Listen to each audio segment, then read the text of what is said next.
Hey guys, Island Turtle here. Welcome to BOMISpirit. This is the weekly intuitive astrology reading for July 10th to July 16th. Don't mind that noise. That's my cat Clyde. He's acting out a little bit. He's a little annoyed with me. He basically just wants a lot more food, but I fed him like 2 hours ago. I'm not gonna feed him again. Anyway, for those of you guys who are new, the way this is gonna work, I'm gonna go over the astrology of the week, give you my 2 cents on it, and then we're gonna go ahead and do some messages for the collective and for elemental groups of air, earth, and water, not necessarily in that order, okay? What else did I want to mention? There were a couple things I wanted to mention before I totally got started with you guys. Oh, yeah, as I was doing my notes, I cannot believe how fast we're flying through July. It's crazy. And we did just finish this 7 there was correcting me, 777.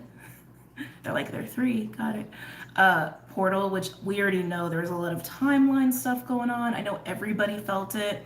And I know everyone's also been aware that there's so much shifting in everyone's personal realities, like not to mention whatever other reality you share with another person has also probably been changing a lot. So I don't want to say this. It's not necessarily going to slow down. The timeline stuff, yes, a little bit, but we're also about to, we're like in this middle point between the 777 portal and this crazy, I don't have a word for it.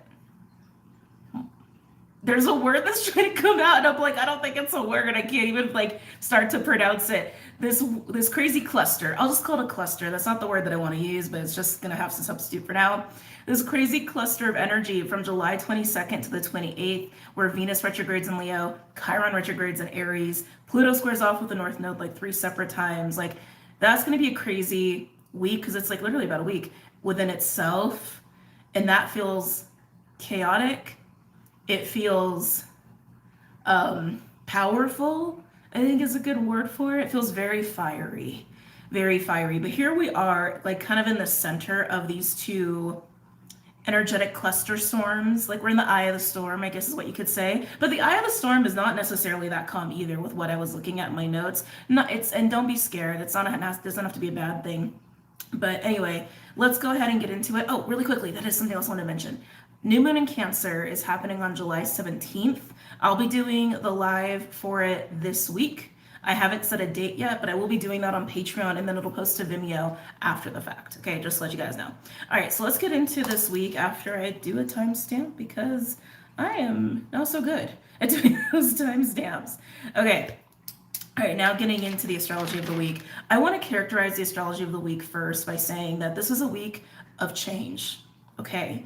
It's a week of change, it's a week of the unexpected, and a week of aroused emotions is what I want to say, particularly in the form of excitement or anxiety. I don't feel like there's going to be a whole lot of in between going on there. So if you're feeling excited by the unexpected stuff that's going on or the changes that are going on, even if you are initiating them, then awesome. Kudos to you. Happy that that is going to be your experience, or happy you're experiencing that if you're watching this after the fact.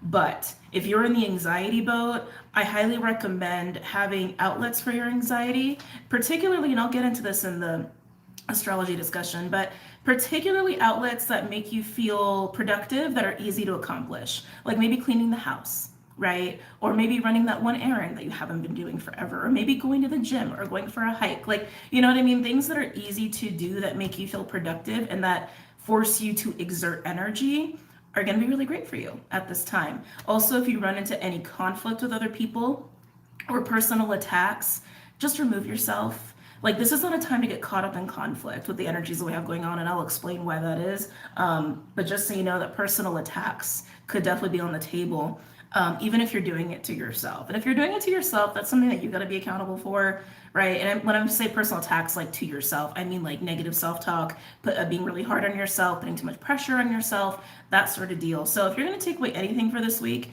just know that the one thing you can really count on are changes, unexpected things that will trigger these very extreme aroused emotions of excitement or anxiety, anger, even in the anxiety realm too, especially when it comes to personal attacks and conflicts.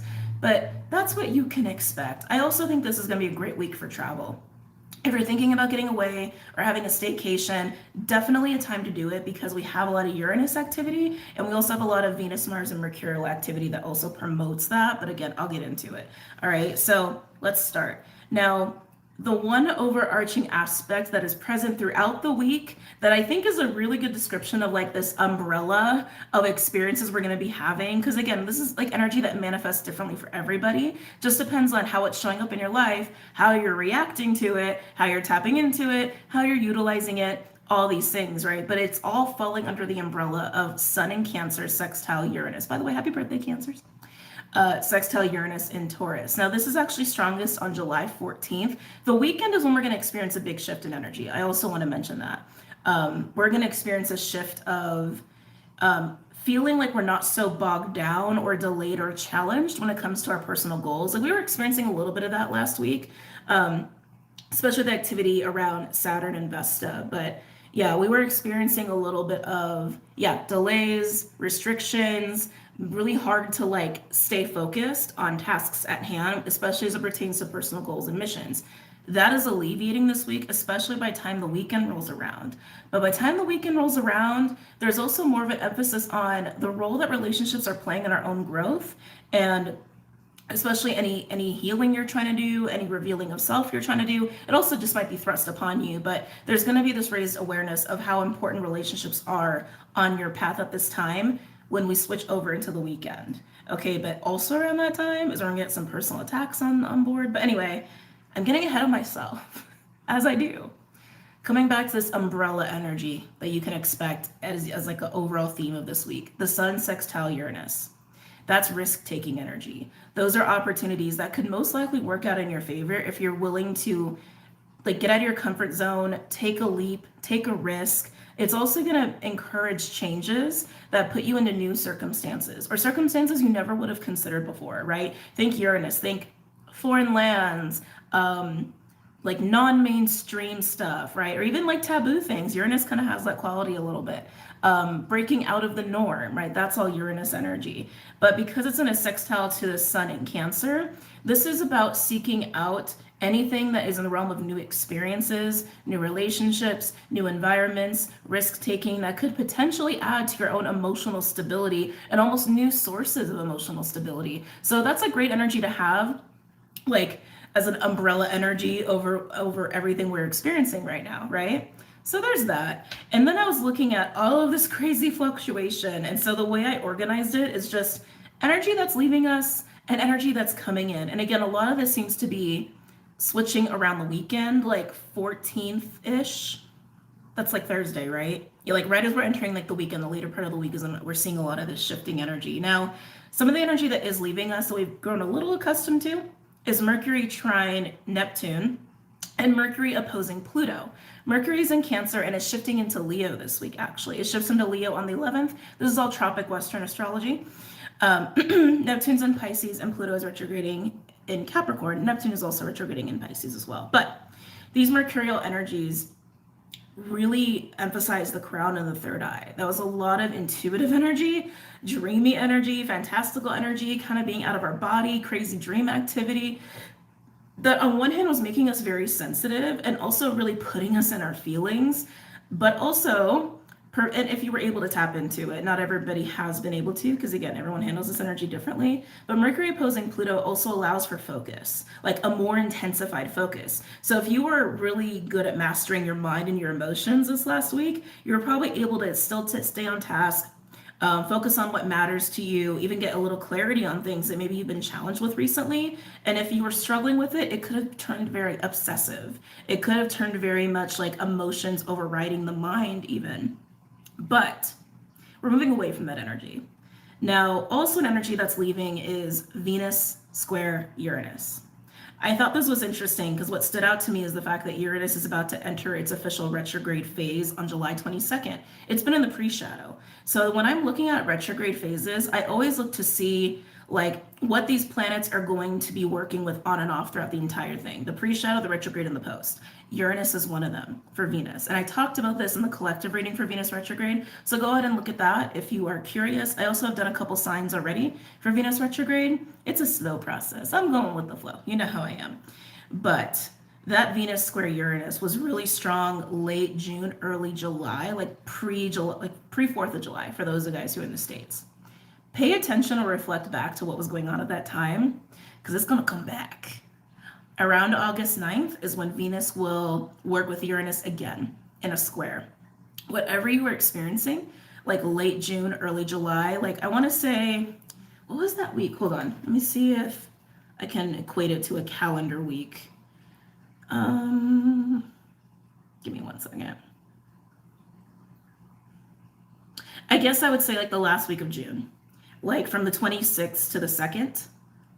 Yeah, June 26th to July 2nd, and probably more so over the course of that weekend as we shifted into July, right before the full moon Capricorn. Perfect, thank you, that's a good marker. Right before the full moon Capricorn, end of June, very, very beginning of July. Remember that time, reflect back on that time, how you were feeling, what you were dealing with, especially in terms of like urges, uncontrollable urges or desires for freedom, for fun, for play. If you were in a relationship, maybe that you had some issues going on in your relationship in terms of your own independence, or maybe even wanting to get out of that relationship or wanting to maybe explore sexually. Clyde, he decided to lay all over my notes. I mean, you know I'm gonna have to move you. You already know. Anyway, so reflect back to that time, because come August 9th, around that time, there's either going to be some sort of reflection when it comes to that, or some sort of restriction or challenge, because Venus will officially be in retrograde, right? When it comes to those feelings you had or any circumstances that arose because you were in this energy. Like, for example, if you started a relationship around that time, you can totally expect something to go down like around that time in your relationship. And probably in the form of a tower, doesn't have to be bad, but it's going to highlight something that was behind those feelings of wanting what it is that you were seeking out in the first place. So just think of it like that. Sorry, give me a second. Clyde! Stop it. Anyway, but this energy for right now is weakening, it's waning, but it'll come back, like I said, August 9th. Now, I will say Mercury, Mars, Venus, and Uranus are playing huge roles this week, and more so like the first three. Uranus is just kind of acting as a change agent and activator as it does, but Mercury, Mars, and Venus are all at some point in time this week aspecting the North Node. Now, because of that, they're all driving forces to whatever is ahead for us, whatever we're stepping into, whatever we're learning, whatever we're progressing into individually and also as a collective. So think of it like that. Like I said, they're going to be waning, or, like it's the moon, getting stronger or weaker depending on what part of the week we're talking about, right? Now, I will say the North Node square Mercury is starting to leave. It's starting to dissipate this week. And the influence of Mars, the trine with Mars, it's still present throughout the week, but it is starting to wane a little bit. Mars was bringing in this force of determination, right? Like this kind of push forward into the future and being motivated in that way.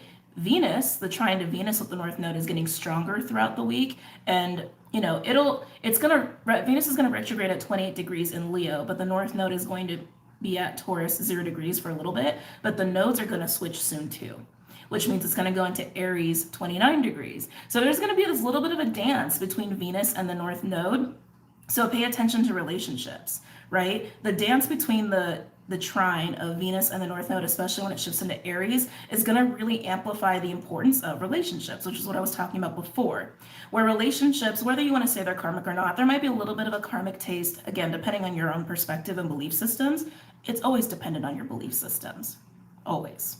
Again, belief in the mind is very powerful, right? It's how we co-create. But anyway, relationships will be key to healing, to release, to enabling us to move into this future direction, whatever that future direction entails, right? It's going to be different for everybody. But again, you can expect changes. But relationships are going to play a stronger and stronger role as we move forward. And then especially when Pluto goes square the North Node exactly, there's going to be inevitable changes that start to peak or become more intense, especially around not just relationships, but it's that Aries Capricorn vibe, right? So also about our own personal foundations and how we stand up for ourselves, how we assert ourselves within society, Capricorn, and also within relationships, Venus and Leo. Okay, so just to mention that's a thing.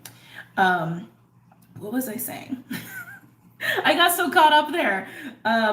So more energy that's leaving is also this Vesta in Gemini, square Saturn in Pisces. Vesta is the words, getting out of myself, sorry. So Vesta, I've been working with Vesta on and off for quite a few months at this point. And with Vesta, I kind of view her as like a blueprint energy. It's where we feel our sacred flame, where we feel our personal passions for on a soul level, for what makes us happy, what makes us feel fulfilled, which is basically the blueprint, right?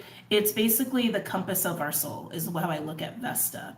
Vesta being in Gemini, square Saturn, it can create this confusion. It can create this difficulty with staying on task when it comes to honoring your sacred flame, especially Vesta being in Gemini, right? Because Vesta being in Gemini is like, let's take a new perspective on things, right? I think I talked about this in the last weekly, where Vesta being in Taurus as long as it was, we were really grounding and anchoring and getting in touch with what that even meant for us on a soul level, on a personal level, and feeling comfortable there, right? And maybe even trying to make it happen in our reality. And then Vesta Gemini, moves into Gemini, and Gemini comes along and is like, let's look at this differently. Come on, let's look at this differently. Let's see how we can expand on this, or let's see how we can like change this to incorporate other things or get a new perspective on it. Like it kind of took something that felt really good and solid and made it a little malleable and made it a little bit of a question mark, right? And then that square to Saturn, where it comes to the focus and discipline you have on honoring that, or trying to continue progressing into manifesting that in your life if you haven't already, created confusion around how to do that, or even like delays or challenges or restrictions because it's square Saturn. So anyway, that energy is leaving us as well. All right. And like I said, the North Node trine Mars is starting to weaken. Now let's talk about this incoming energy, right? So confusion is lifting, right? Clydester. Confusion is lifting, but our motivation is starting to like not be as strong, not be as overwhelming. Mars is also,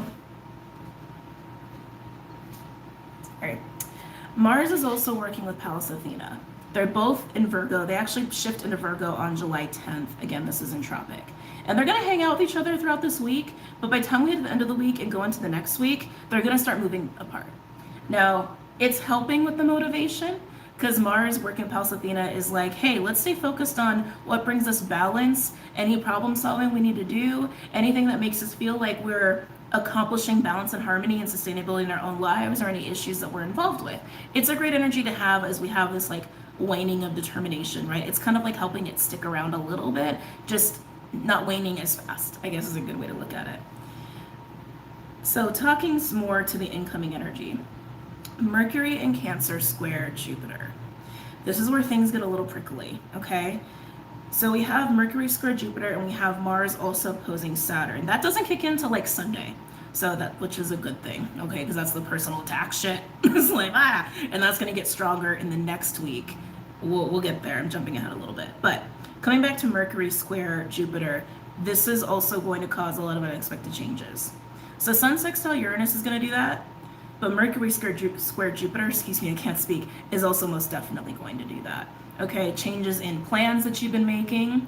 There's going to be some issues with communicating. It almost feels like a Mercury retrograde energy in and of itself. Now that doesn't kick in until, again, the weekend, like probably Saturday-ish. And that actually is going to be strongest on July 23rd.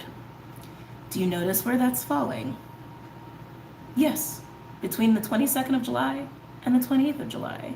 Between this, there's a word, and I'm like, it's like, maybe it's not an English word, maybe it's like some starseed lingo or something, because I keep trying to say it doesn't want to come out. That's, again, in this period of time where Venus retrogrades, Chiron retrogrades, and Pluto squares off the North Node like 3 separate times. I like wanted to try to say it, but yeah, it doesn't want to come out. Anyway, so again, changes in plans, communication issues, and also unexpected changes that, again, could lead to excitement or anxiety. And that's the component of Jupiter, expanding on your emotions in reaction to these changes or these difficulties, okay? If you're struggling to embrace these changes, or you're struggling to embrace your emotions here, especially if they're in the realm of anxiety, postpone things. Prioritize your mental health. If you're losing your shit, or you're feeling really anxious, or like, you know what, I am not okay with the shit that's going on right now, put some stuff on hold and take a little break. There's nothing wrong with that, right? No matter what energy is going on. I know we get a little stuck sometimes on like, capitalize on the energy, don't miss the window, don't miss the window. You're also human. There's always going to be windows that are cool and windows that are not. And it's like, at the end of the day, not everything has to fall on these like windows of energy shifts and timeline stuff and whatever, that you have to like live according by that. It's okay it's nothing wrong with being aware of them, but you're still having a human experience at the end of the day. So if this is like messing with your mental health, like all this intense energy, take a break. It's okay to, especially if you really need it, right? Something else about this energy. Oh no, I talked about that already. How it's also happening in the midst of this, like the 22nd to the 28th of July. Now, moving on to Mars opposing Saturn. Again, this doesn't kick in until Sunday, and it's going to increase in strength as we move into the following week, into July 17th to the 23rd. July 17th to the 23rd is kind of ushering us into that really chaotic window of the 22nd to the 28th that I've been talking about. And it's going to start off with the new moon Cancer, and then this aspect is going to be strongest in the middle of that week. Why am I mentioning this so intensely? Why am I focusing on it so much? Because Mars opposing Saturn can bring this feeling of frustration and anger due to authority or feeling pressure by society, pressure by other people, expectations by other people in society, and even what you do to yourself. Okay? That's why I'm mentioning it. It can feel like you're never doing enough under this energy, or that other people are almost getting in your way. And this can also lead to people lashing out a little bit more, because it puts a little edge on everything. Makes your feelings a little edgier, a little bit more irritable, and as does everybody else around you. And so if anybody like comes at you for what you're not doing, I recommend not engaging. I recommend that, especially if you're already struggling with this Mercury squared Jupiter energy and anxiety and restlessness, because we still also have this Uranus driven energy to change things and adapt, right? It's a lot of energy about move, do, change, excitement, like it's a lot, right? So if you find yourself in a conflict or someone's freaking out on you, woosah. Take a step back, go work out, go for a walk, clear your head, whatever. This is where the outlets are really going to help you with any of that extra anger or angst or anxiety. Or if you just feel like, you need to be productive, or you need to move. Like, definitely be physically active is number one. Or again, do something that makes you feel good, like cleaning your house and having a clean environment. You understand what I'm saying? But something that requires physical activity. And if you're putting pressure on yourself here under this aspect, or you become aware that you're kind of being your own worst critic, maybe time to sit down with yourself and kind of address that, right? Or move into this place of gentility with yourself and try to work on that and practice that. Again, hold on, Clyde, are you eating my plants? He never eats my plants. Why are you acting out? Sorry, coming back. This aspect, like I said, is ushering in this crazy dynamic energy of the 22nd to the 28th after the new moon in Cancer, which again, I will go live this week to talk about. Okay. Now, the peeling back of layers. That's right. So also as we move towards the end of the week, I mentioned Venus. 1 second, give me a second. I mentioned the importance of Venus here. He's moving the camera around. He's a ham. Now the North Node will be trine Venus, and that's only going to get stronger. And then even as the nodes switch, and even when Venus starts to retrograde, they're still going to be kind of chasing each other a little bit. But Venus is going to eventually outrun the North Node and then catch back up again. But that's a whole other conversation as far as like when that lines up. I got to check dates on that. But the trine to Venus, again, really emphasizes the importance of relationships, and relationships will become more prominent, whether you're meeting more people or there's more happening in your realm of relationships. Okay, and with Venus being in Leo, it also can be about your own creativity, your own passion, your own sexuality, how you play. It doesn't have to be relationship related, but most likely it will be how you express yourself in these ways within relationships. Okay. Now, while that's going on, Vesta is also going to start to sextile Mercury, which is going to be really nice because that's going to bring a little bit more clarity as far as what you need to do and how to focus and even how to be very creative or make changes when it comes to your personal goals, your personal missions. Again, living how in a way that makes you fulfill a life and passionate. Vesta, blueprint of the soul. Think of it like that. So there's a lot of that going on. So again, coming into the weekend, I want to be very clear about this. We're getting clear on our missions and goals and progress. Relationships are going to have a lot more activity and focus, but in a way where it might be kind of triggering because it's going to be more contributing more to our personal growth, but maybe in a way where there's personal attacks and conflict, maybe in a way where we feel threatened by other people or people feel threatened by us, but it's all to facilitate growth. And then we move into this little cluster that we've been working with for a while, and it's definitely starting to change now as things are moving. But Chiron in Aries, been talking about Chiron for a long time. Chiron in Aries is actually square the sun this week, but that's only going to be for this week, right? That's going to move on as the sun moves on because Chiron's moving very slow right now. Chiron is also trine Lilith still in Leo, but now that's also starting to get a little weaker because by the end of the week, Lilith is at 21 degrees Leo, Chiron's at 19. So again, this is getting weaker, but it's still present. And Lilith is also square Uranus. We've had this, which is interesting because Lilith is actually catching up quite a bit actually to Uranus. Lilith, like I said, is ending at 21 degrees and Uranus is at 22 degrees in Taurus. Now, what does all this mean? Chiron trine Lilith, that's the energy that's been giving us this rebirth, this reawakening of self, of our passion, our sexuality, our creativity, our play, what we live for, right? What we want to experience, the fire of life. We've been reawakened, or at least a part of ourselves have been getting reawakened.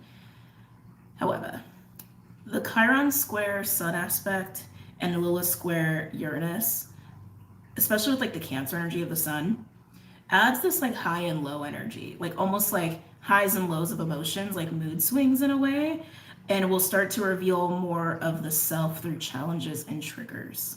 Now, because at this time relationships are going to be more important, especially in the form of Leo and Aries, how we're expressing ourself, right? Our souls, our sacred flames, our passions, our play, whatever, however you want to look at that. A lot of these triggers and challenges may come by way of relationships. And I was also getting a little bit of like an identity thing, challenging our identities. For some, there's even challenging of our insecurities that are coming up there. It just feels like this back and forth within relationships, especially ones that have been established for a long time versus new ones. Like I almost wouldn't say like new relationships might be more exciting and might be adding a lot of new elements where you're like, yes, I'm going to embrace this shit. This is inspiring me. While older ones might actually be challenging you because you're growing. We're all growing, right? So interesting how that's going to play out, but just expect that as we move into the weekend, yes, you're going to get more clarity on what you want and what you're doing. But relationships are going to starting to play more of a role in your life. Again, how you're expressing yourself in the context of relationships, in the context of society and other people. And there may be even more challenges and triggers there, but it's like pulling back layers of onions of self more so than you even thought, which is also kind of crazy, right? Because everything we've been through already, it's like, haven't we done enough of this? Haven't we had a lot of this? And I'm not saying it's going to be this exact scenario for everybody, which it also doesn't have to be hard. It can be fun. And that's why I want to reemphasize, like, it could be very exciting or it could be very anxiety inducing, right?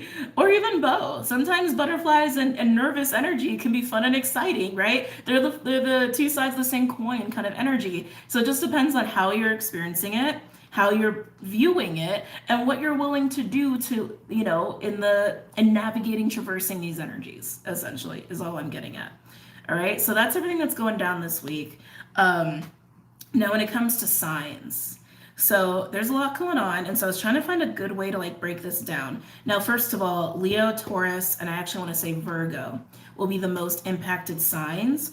For Leo, I would almost want to say like any degree placement. But if I had to pick a small range, because I have very big ranges for Leo and Taurus. I actually have the same, okay, let me back up. I have the same ranges for Leo and Taurus. I have 0 to 10 degrees and 20 to 29 degrees for how this is going to be affecting you personally. So you might as well look at the entire house, right? Might as well. And especially because I have Virgo on here too for 0 to 5 degrees. Leo and Virgo are neighbors. So if you're looking at late degree Leo, you're also looking at early degree Virgo for where this is affecting in your life. So let me paraphrase this again, because I feel like there's so much information and I feel like I'm kind of like not speaking linearly because the way I get information is not linear. But anyway, so Leo, Taurus, Virgo will be the most impacted signs. Okay. Now, if you're looking at your personal houses for where all this is going to go down, I would look at your entire house of Leo, and I would definitely look at your house that has Leo and Virgo, that has both Leo and Virgo, just because Virgo early degrees is important here because of Mars and also because of how Saturn in Pisces is playing off of Mars. Okay. And then Taurus, I would look at the whole house. Now, if you want to look at more specific degree ranges, Leo and Taurus, 0 to 10 degrees, 20 to 29. Again, those are huge ranges, but I wanted to really encompass what's going on here.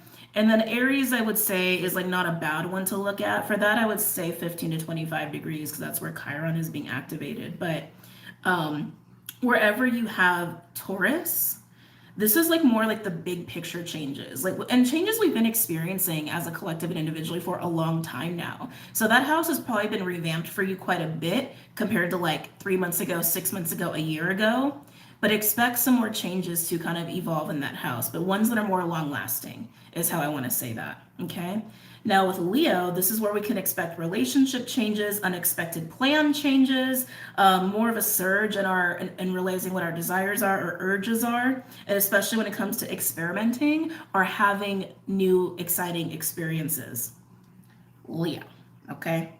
Now Virgo,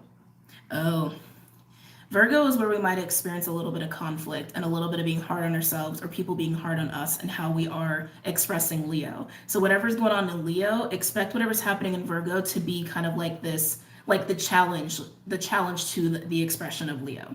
So for example, if you're an Aries rising, right, and you have Leo in the 5th house, and obviously you have Virgo in the 6th house, whatever you're doing in your 5th house, like however you're dating, expressing yourself, creating yourself, reinventing yourself maybe, expressing yourself in a flirtatious way, a creative way, maybe even aesthetically, there's going to be stuff that goes on in Virgo that's challenging what you're doing in relation to all of that. Whether it's the court of public opinion, which is going to be a lot of that for some people, or it could even be that work is getting in the way of your play, and maybe your work life is almost holding you back when it comes to your play energy or how you want to express yourself as a person, right? So that's what I mean, just to give an example. And of course, Aries is where we are getting into this deeper revealing of self and our deeper insecurities. If we need more work there, because again, everyone's in a different spot.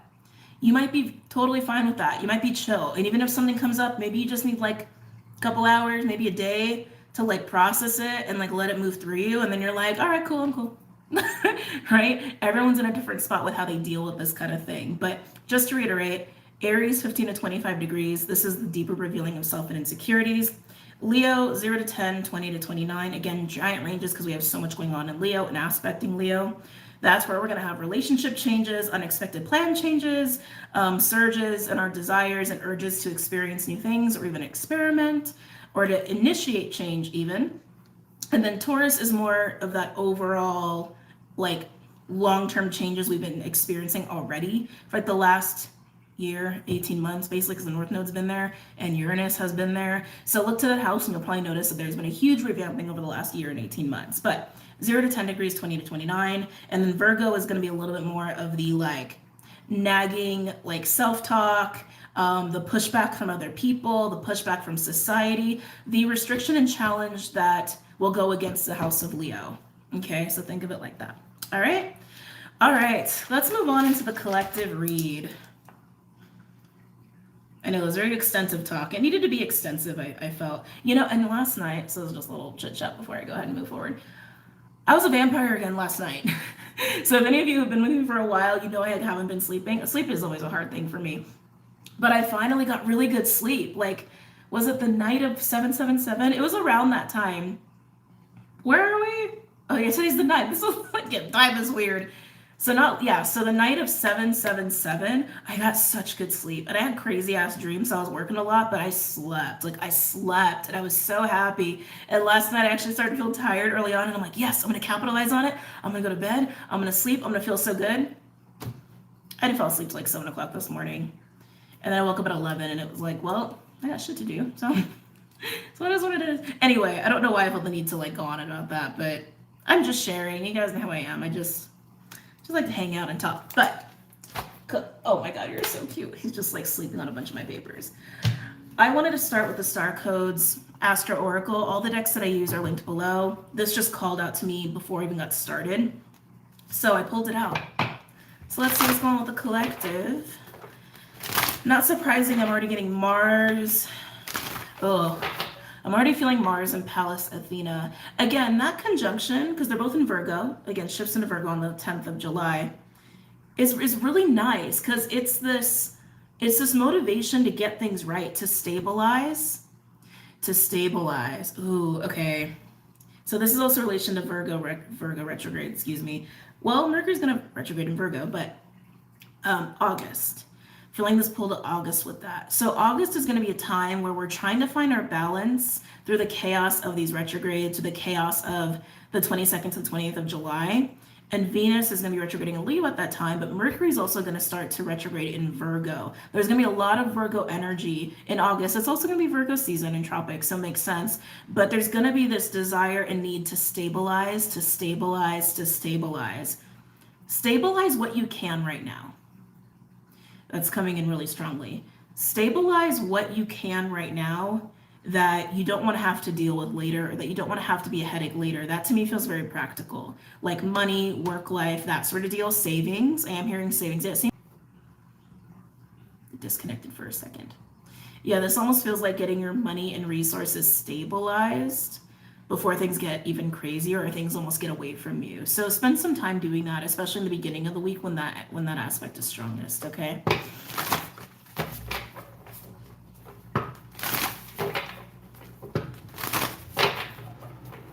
Yeah, it's like I'm getting this vibe because it's going to be difficult to work or to do practical things later. Any messages or insights? For the collective, I just got easily. One more. Okay, I literally just saw Mars. Yeah, look at that.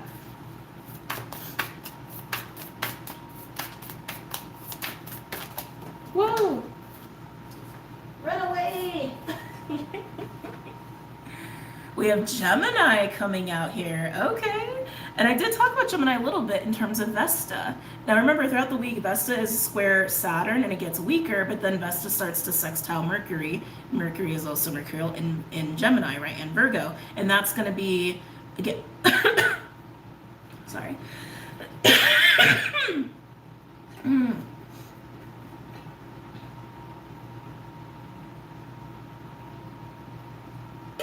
Oh, more towards the weekend. And it'll get stronger throughout the next week. Gemini to me feels like pulling from different places is kind of how it feels to me. Like that's just the energy I'm getting off of Gemini. Like pulling ideas from like different inspirations. That's what I'm feeling. Or pulling information from different sources. And this could be something that some of you guys are working on. Maybe some of you guys are writing or researching something. Maybe you guys are actually putting a bigger puzzle piece for yourself together by pulling from these different experiences or different people. Like that's what it feels like to me. Like either creating something new in your life or in work or in society, or seeing the bigger picture of something for yourself because you're, yeah, it's like starting to see the bigger picture of something. That's what I'm getting with Gemini. Hold on. Clyde. I knew he wasn't going to be sleeping for too long. Oh, God. Being a cat mom. But that's what I'm getting from Gemini. It's like, yeah, different sources of information or putting things together that you might not necessarily put together, but it's either creating something new, for some of you, it's creating something new, again, in the context of work or creative, whatever, or it's actually like culminating into a bigger belief system for yourself or a different perspective for yourself. Yeah. Interesting. Okay.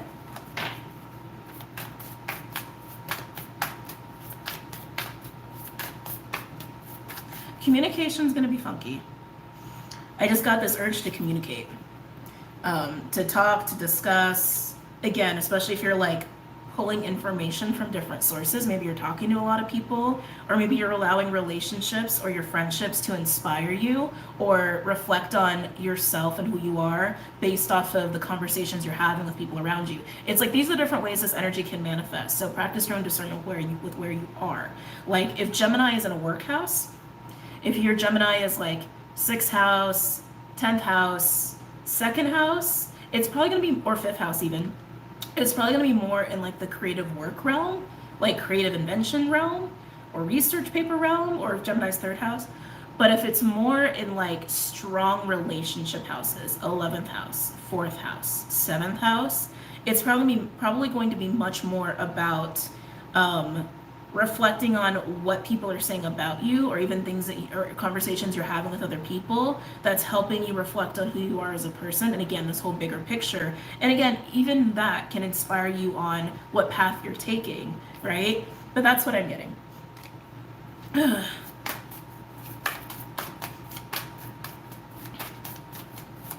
It's like connecting dots you've never connected before.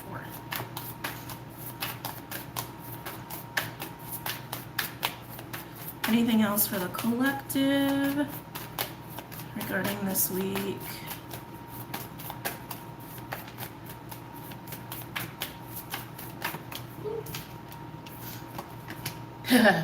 Debilitated. Discomfort. Remember when I was saying communication's gonna be funky?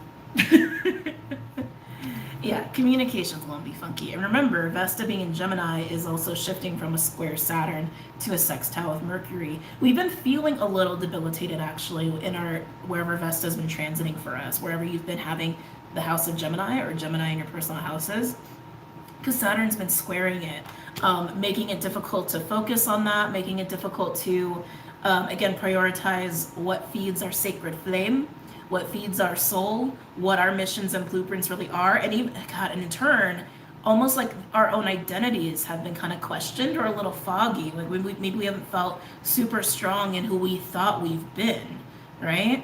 So that's why debilitated is coming up, and we're leaving this energy. It's still present in the beginning of the week, but it will be dissipating by time we hit the weekend, okay?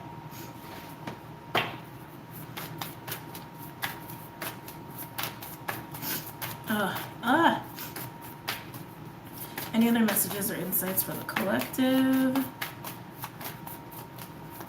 Yeah, it's been, the door is actually shouting at me. It's almost like we haven't been able to reach the door. It kind of feels like we've been sleeping on the stairs or crawling up the stairs is kind of how it feels. And then to the point where some of us, even if it's like a question of identity, because I felt that, I really felt that very strongly. It's like, is this even the right staircase? What? Is this even the right door? What have I been working towards? Yeah. Oh, I don't like that. Like a deep insecurity almost, or a big like form of doubt of, is this even what I've been supposed to be doing?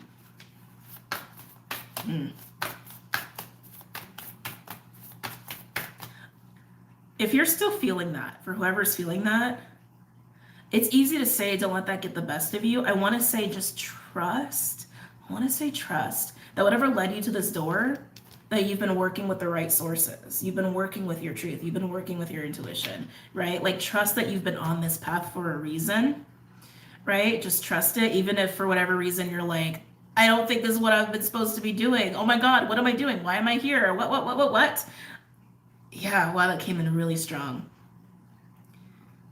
Just trust, okay? Just trust, especially with Gemini being there. Again, I keep getting like connecting dots you've never connected before. So you might have that feeling before you start to connect specific dots with whatever it is you're supposed to be doing, right? Which is really just you being you, which is really connecting dots about yourself. They go hand in hand, which is also part of the energy we have. We're getting a little bit more of revealing deeper layers of the onion of self, which is also coinciding with a period of time of getting clearer about what we're really doing, right? So if you connect more dots on yourself, you're going to connect more dots onto that door and that staircase that you're laying on right now. Okay? Oh, elaborate message. Anyway, any other messages or insights for this week? The sun. There it is. Source. I like that they actually call it source in this deck.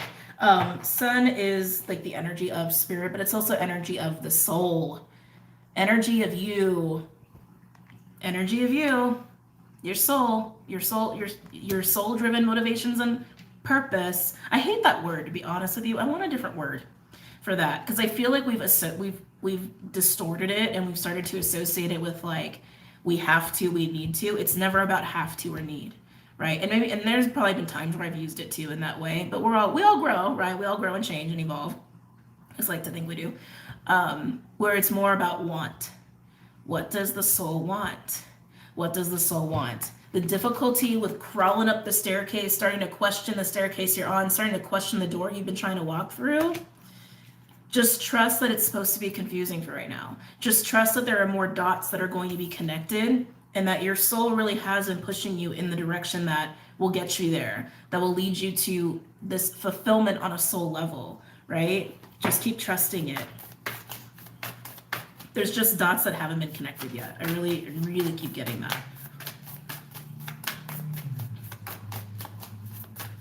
Just hang in there. I'm getting like a 9 of Wands energy. Just hang in there. Hold on. Itchy eye. Okay. Any other messages? Ugh. Am I taking this? Yes. Oh, okay. Oh, that's an interesting energy. Saturn. God, it's funny too, because Vesta square Saturn is very small, like in the grand scheme of everything that's going on, but I kept feeling the need to talk about it.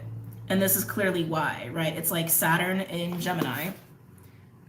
Saturn in Gemini. Vesta in Gemini, square Saturn in Pisces. Now, we don't have Vesta on here yet, but there is a card in here for that. And we don't have Pisces on here yet, but that's what I was feeling, right? And then next to it, we have Taurus and Venus. Now, Taurus is ruled by Venus. Some of you guys could be a Taurus Venus, not necessarily, but Taurus is playing a huge role this week, as is Venus, and I've already talked about why that is. Even Venus with the sun, that's also Venus Leo energy. It's like we're seeing all the astrology connections here, is basically what I'm getting at. Let me sit with the Saturn, Taurus, Venus. God, I'm feeling this tension.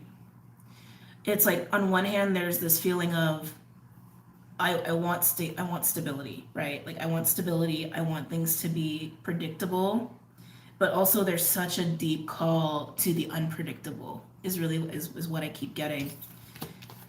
Uranus is in Taurus right now and is square Venus, and we'll go square Venus again come August 9th, right? Exact anyway. So like early August, we're going to have this energy again where Uranus and Taurus square Venus really calls for change, really calls to be wild and a little bit more unpredictable. But then here's Saturn in the corner being like, do you really want to do that?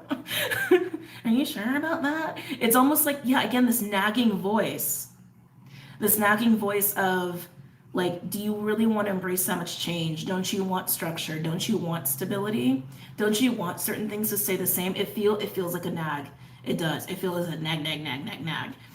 Vesta and Gemini square Saturn also is part of that too, because Vesta and Gemini is encouraging change, is encouraging looking at things differently and making different connections. But the square to Saturn is like, Saturn's like, Saturn's like, yeah, you can try to do that. Try to focus on bringing in all these different components or making all these different connections. Because like also deep down, I think we've also been aware that there's like still information being revealed to all of us individually about what's going to be happening collectively and individually. So again, it just feels like this mess. It just feels like this clusterfuck. Sorry, excuse my language, but yeah, it feels like that, of this push-pull of wild changes, new experiences, encounters, the freedom of the soul versus safety, stability, predictability.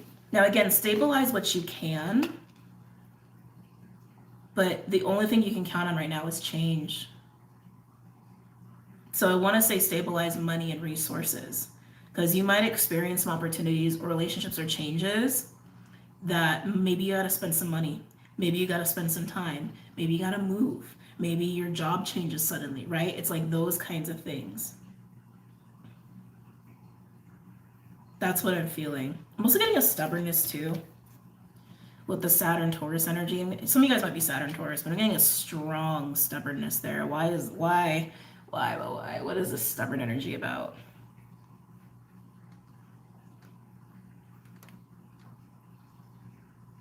It's this issue of authority. We were kind of getting that in the astrology anyway. No, itchy nose, sorry. This issue of authority and pressure of expectation. That's that Mars opposing Saturn for sure.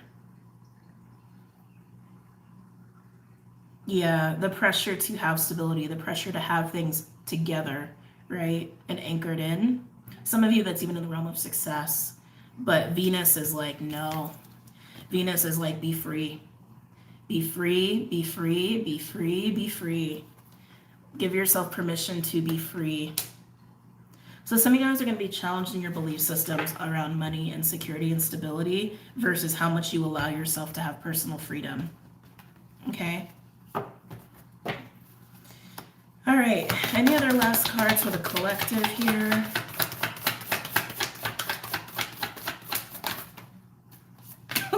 North Node.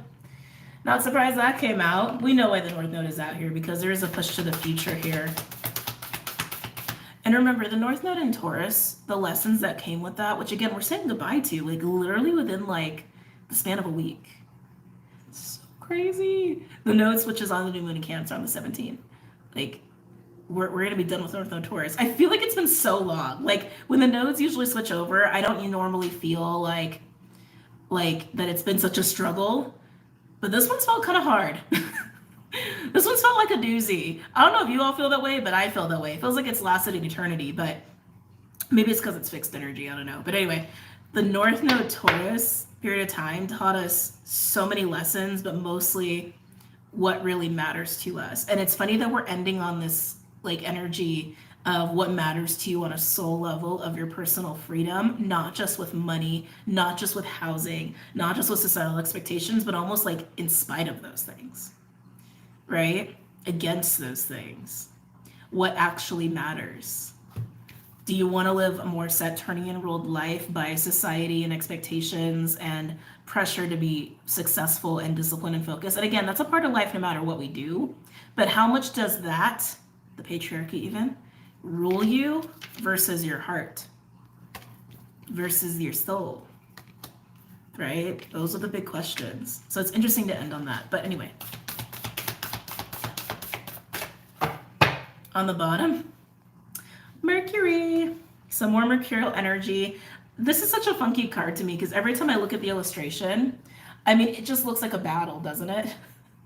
Like those two snakes are fighting each other. I always forget the name of the symbol. Caduceus? I don't think that's right. I think it's close, but I don't think that's how you pronounce it. I know you guys know what I'm talking about. It's like, it's the symbol of like the snakes and the wings that like are wrapped around each other, and it's like a sign for like they use it in like the medical field. Like, you know what I'm talking about. It's also on the Two of Cups. Like, I think it's called Caduceus. I could be wrong. But anyway, Mercury here with messages as the overall. Communication is going to be a huge center point of this week. Whether it's whether it's adding to the exciting changes or anxiety-inducing changes or conflict in relationships, or maybe establishing new relationships that are actually inspiring us, right? It's going to be different for all of us, but I think it's really just here to say that Mercury is at the center, communication is at the center, and changes in plans are also at the center. And I'm just going to point it out because these energies are present, Pisces and Capricorn. Pluto being in Capricorn, and then Saturn again being in Pisces, which Saturn's already on the board. Just wanted to mention that that's there. Mercury in Pisces could also indicate that downloads and intuition are strong too, which during the beginning of the week they are, because Mercury is still going to be trying Neptune. That's been a lot of like the crown third eye energy we've all been experiencing. But this is really just to say communication and plans and changes within those two realms are going to be a prominent theme this week. Okay, let's move on to the elements. All right. I hate getting so nasally. It's very annoying. All right, let me get the cards out here before I get started, because you know which ones we're using. Wild and Animal Spirit deck. Midnight Magic just called me out of nowhere. All right. Where are you? Actually, let's just bring all of you up here. All right, Midnight Magic just called me. So who's going first? Okay. So okay, before I get started on the elements, I hope people see this message. Actually, hold on. Let me just do a special little timestamp. Small extra message. Okay, so for those who are using the timestamps, I'm about to do the elements. I just finished the collective reading, and this deck called out to me, the Midnight Magic deck, and I was like focusing on it for what element wanted this deck, or what, who's calling who when it comes to this deck. And I literally had this feeling of all the elements. There's something I think happening in the collective too this week where there's a lighting up. I just like literally saw like little blue orbs when I closed my eyes and I tried to focus. There's something that feels very electric and exciting. So remember what I was saying in the collective message, if you listen to it. If you didn't, here's the gist, not the gist, but something important, that there's an arousal of emotions in the form of excitement or anxiety. Feeling that electric energy put me in the realm of excitement, which has me happy. Because maybe not a lot of you are going to fall in the anxiety boat. Maybe a lot of you are going to fall in the excitement boat, especially if you're inviting new experiences. Like, that's such a key takeaway. Like, invite the new, invite the new, invite the new, invite the new. It seems to be very beneficial at this time, okay? Just wanted to mention that really quickly. Clyde's back up here. Buddy. He's just like, please, there's no space for you up here. I love you so much, but buddy, let me work. Let me do my readings. All right, so let's go ahead and get into the elements. I'm gonna keep it here. I'm just gonna see what element calls to me first.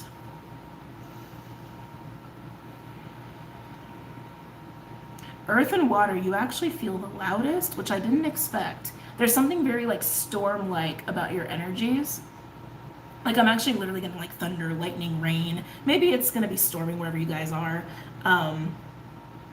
God, who's going first though? Like, it almost has like Thor, like kind of energy, like Zeus kind of energy, like rah, like kind of energy. Sorry, like don't make that noise.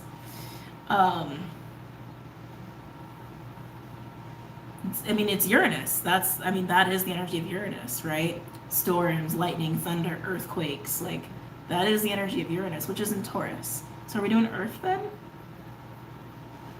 Okay, we're gonna do Earth. I just keep getting this like jolt of excitement. I like it. Clyde, can you get down, please? I'm gonna work. I'm gonna shuffle. I know you don't like when I shuffle the cards near you. He's literally trying to like pet my hand as I'm shuffling. All right. Oh, Earth signs. I forgot your timestamp. I'm sorry. Can you get off my notebook, please? Please. Scooch. Okay, Earth, we've got 57, 55. Okay. This cat. Oh, I know. All right. Earth, sorry about that. Capricorn. So I can't get away from this Uranus, Thor, Zeus-like energy. Like, and maybe some of you guys are connecting to those specific deities, or maybe you're connecting to like thunder, lightning gods, goddesses, or even like nature goddesses, or ones that rule the storm or the sky, or maybe, grandfather sky? Grandfather time. Some of you are working with grandfather time, grandfather sky. Could be in the form of Cronus as well. Like, very, very prominent. I am here and I will shake the earth. like, okay, kind of vibes. Okie dokie. Capricorn, Taurus, Virgo. I just flashed back to a dream I had last night. Anyway. I just got butterflies. Focus. Earth signs, Capricorn, Taurus, Virgo. I feel like this is really affecting the Taurians, everything that I'm picking up right now, which makes sense because Uranus is in your sign. Or if you have strong Taurus placements like Taurus rising, Sun, Moon, Venus, blah, blah, blah, blah, blah. All right. Aquarius. I just got Aquarius. Yeah, this is all about Uranus. Okay. Everything I'm feeling right now is all about Uranus. I'm tempted to do a separate reading because I'm like, there's no way this could just be for Earth. Okay, I gotta do a separate reading. This is gonna be a weird weekly, but it is what it is. What does Uranus want to say? It's almost like it's almost like Grandfather Sky, Grandfather Time wants to say something. So you know what? We're gonna let him talk, okay? We're gonna let him talk, but Lordy, what deck do I start with on this one? Hold on.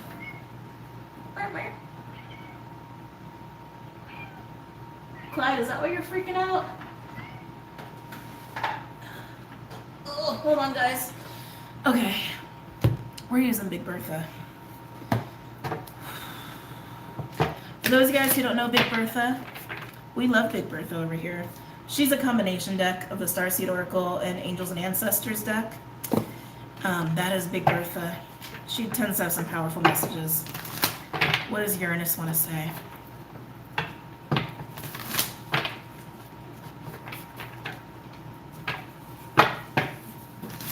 What are you doing? What does Uranus want to say?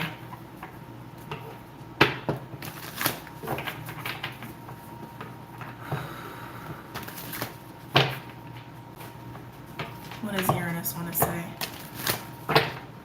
Yeah, I just keep literally getting like thunder, lightning, storms, the earthquakes. Like I just keep getting that. What does Uranus want to say? What does Uranus want to say? I feel like it's about the portal we just went through.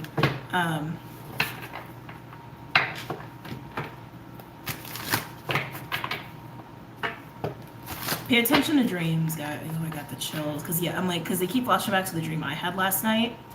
So it's not a personal message for me, but they keep bringing me back to, hey, no. Sorry, he was chewing up plants again. He never does that. He never does that. Something weird's going on. Anyway, they keep bringing up the dream from last night in relation to, like, what I need to communicate to you. There's important shit going on in your dreams. Stop it. Stop. Yes, get down. I can't believe he's chewing on that plant. He never does that. There's important things going on in the dream space, in dream time. Important people, important archetypes as it pertains to the timeline changes. Oh man, and this isn't just recent timeline changes. Like I'm feeling like decades. So whether family's coming to you, friends that you haven't seen in forever, there's a reason they're coming. Oh my God, okay, I gotta stop. There's a reason they're coming to you, and there's something that they all have in common. Like that's the word. I was like, what's the word? There's something that connects all of these people who are coming to you in dream time.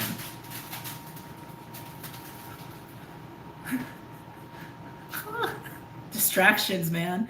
Distractions and chaotic energy is stirring up. Pay attention to your freaking dreams. What's happening in your dreams? Who's talking to you? What are the connecting themes here? Are they all the same gender? Are they all the same archetype? Are their birth charts similar? Is there something like events-wise that happen with all these people that you're seeing? It's like it's about the people who are coming to you, the archetypes that are coming to you. There's a connection there. And whatever that connection is, it's an indication of what is getting stirred up in your life, okay? Did you admire these people? Did you hate these people? Did they hate you, right? Are they talking to you about the same thing? Are you having stressful dreams about them or great dreams about them? Inspiring dreams about them? Upsetting dreams? Like, pay attention to these things. This feels like it needs to be its own video.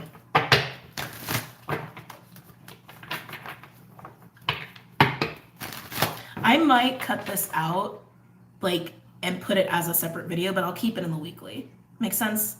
I'll just copy this little part and make it its own video. That's what I'll do. Anyway. All right. First card to come out. Deep cellular healing. Arcturus energy. You could have strong connections to Arcturians. You could actually be speaking with them, or they could be speaking to you through you. Physical and emotional healing. I already talked about how much healing and release is happening. The peeling back of layers of self is happening this week. But here it is coming out in relation to what Uranus wants to say. In relation to this like common theme within your dreams and who's speaking to you. Could even be Arcturians are coming to you, right? They could be even wearing the faces of these people is also something to pay attention to. Pay attention. It's revealing something about you, about your path, something that wants to be released, revealed, shaken up. Like they keep showing me like earthquakes, lightning, thunder, storms, like, right? Being awakened. Some of you, this could be an indication of awakening if that's something you feel you haven't experienced yet.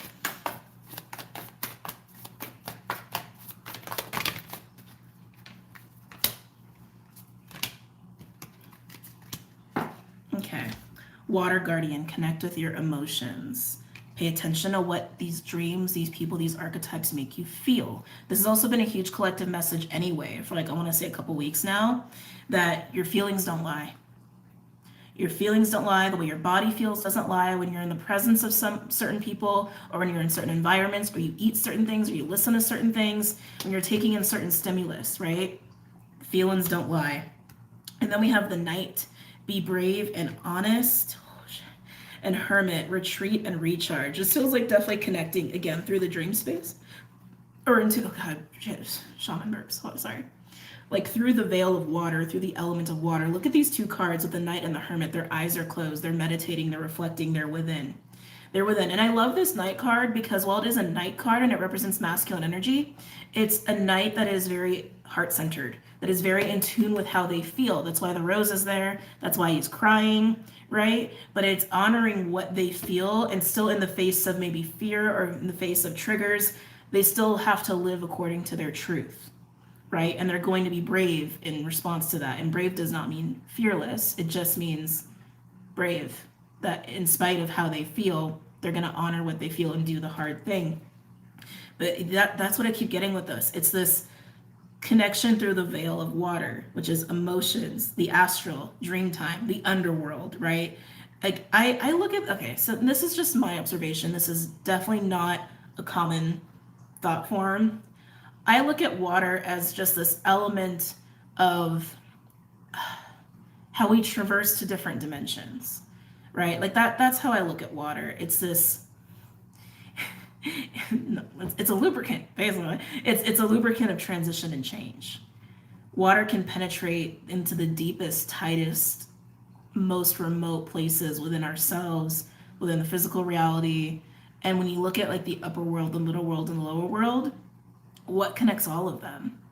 Some form of water, or some sort of water, even if it's water vapor, right? It's like that's how I look at water. But again, that's not for everybody. But that's what I'm getting with this. Again, peeling back of the layers by going very, very deep within the self and connecting through this veil. I keep getting, it's like a veil. This membrane of water element and energy. What is coming to you? Again, very much indicative of dream time. Medicine Mother, honor your inner knowing. Pay attention, pay attention, pay attention. This could even be indicative of just like inner quaking, right?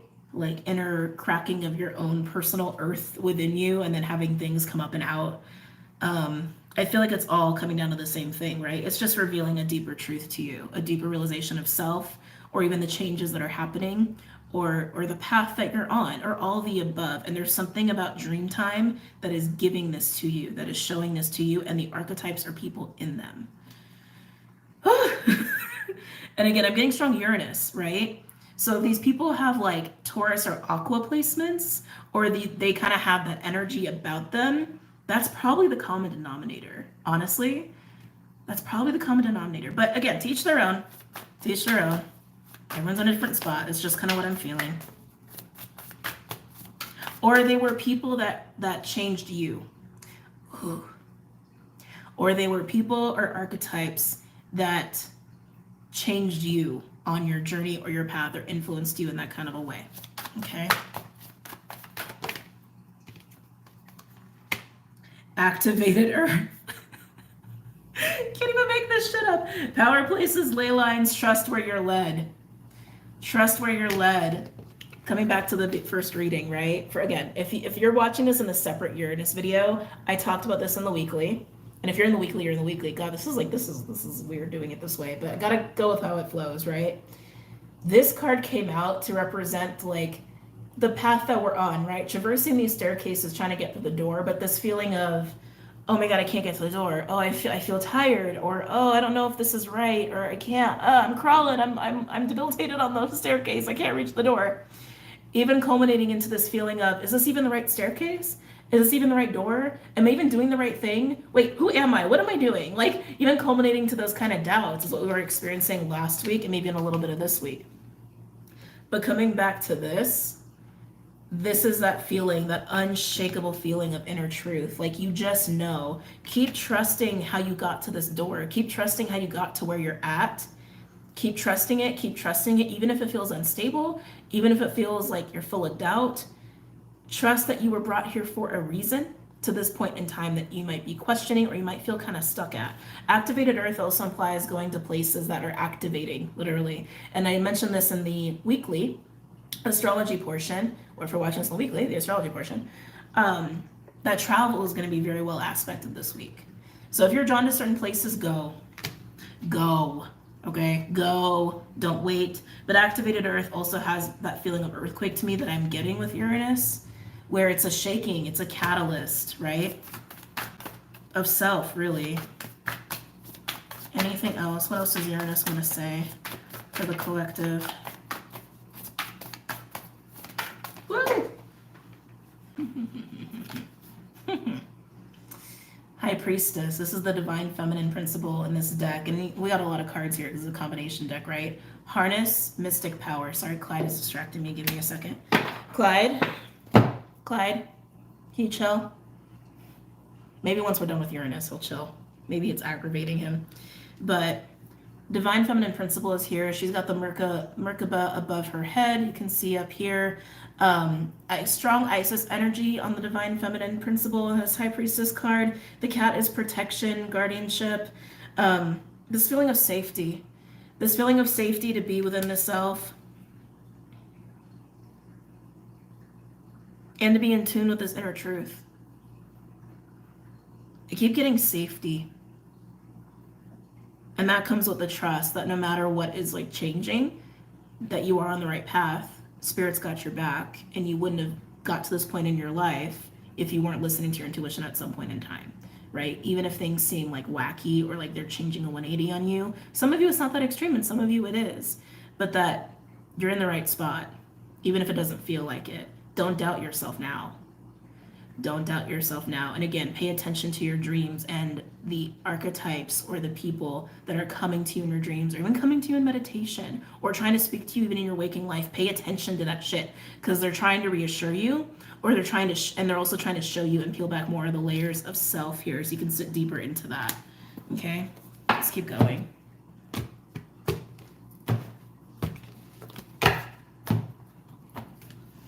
I don't even know what to call this reading for this week. We're almost an hour and a half in. I haven't done elements yet. Any other messages or insights for this Uranus? I was going to say masculine energy is coming out. I should have called it, but stag just came out. Hold on, I want to get more cards out here. Hey. Stop chewing on that plant. Stop it. Sorry, guys. I thought that was the void card. Hold on, we got two cards out here now.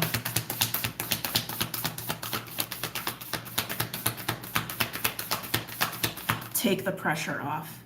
That just came in really strong. Take the pressure off. Take the pressure off of self, and if other people start to pressure you, step the fuck back. All right? Makes sense with the overall energy. So now we have stag. Trust and thrive and perspective. None of this matters. Zoom out, common ground. Again, take the pressure off, take the pressure off. I think in our community, we put a lot more pressure on ourselves. Like, we understand there's a responsibility, right? I'm speaking to my mystics mostly. We understand that there is a responsibility that comes with our gifts. There's a responsibility that comes with holding on to ourselves, and like the more we hold on to ourselves and we're beaming from the inside out, that's really the work that we're doing, is really just being the self. Take the pressure off to be seen a certain way. Take the pressure off to like hit some sort of big goal or whatever, or to save the world or to save people. Like, take the pressure off. That's something that's coming through so strongly. It's way more simple than that. It's just you being you. That's all it is. It's you just being you, finding joy and fulfillment in you just being you. That's all it is. And don't worry about making the boat, not making the boat, capitalizing on these windows, not capitalizing on these windows. Trust that you're in the right spot. Just trust it. Just trust it. Getting very strong masculine energy here, which is interesting because remember what I said. It's like there's a safety here. Like the more safe and trusting that we are, the more we can sit a little bit deeper into our inner feminine and our magic there and our own intuition, right? And we can enjoy more. We can enjoy more. So take the pressure off.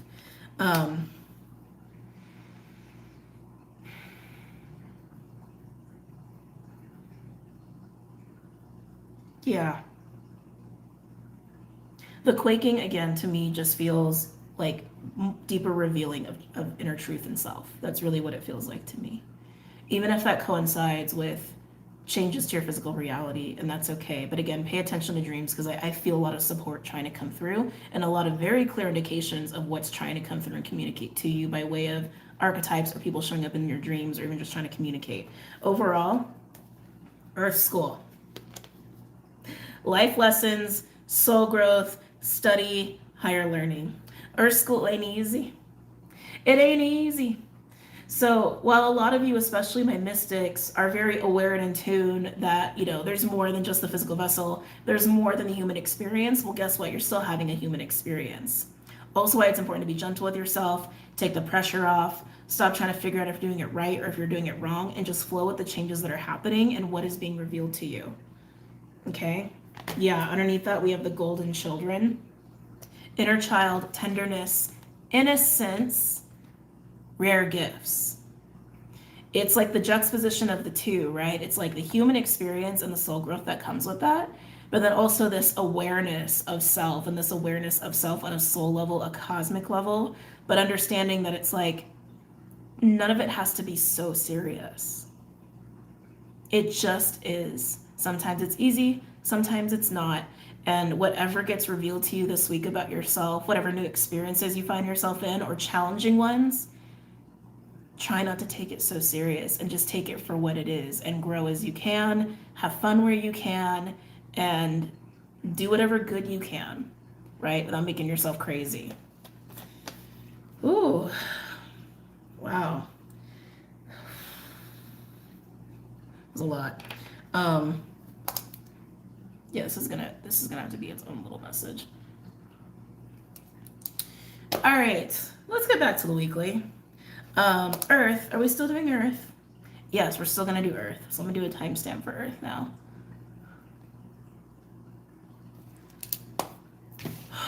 Okay, Earth signs. Now that we're out of that Uranus message, and I'm gonna just take those cards off the board. Oh, I meant to use this. I totally forgot. Oh well, clearly wasn't necessary. Anyway, Earth signs. Hello, Capricorn, Taurus, Virgo. For the week, oh, that message made me dizzy. Capricorn, Taurus, Virgo. For the week, what can my Earth signs expect? I'm hearing old friends. Oh, I like that vibe. That feels good. You could be nostalgic around this time, could be having nostalgic dreams, but it's the vibe of old friends, like old hangouts, like old things you used to do with people, old things you used to have in common with certain people. This feeling of old friends is coming through.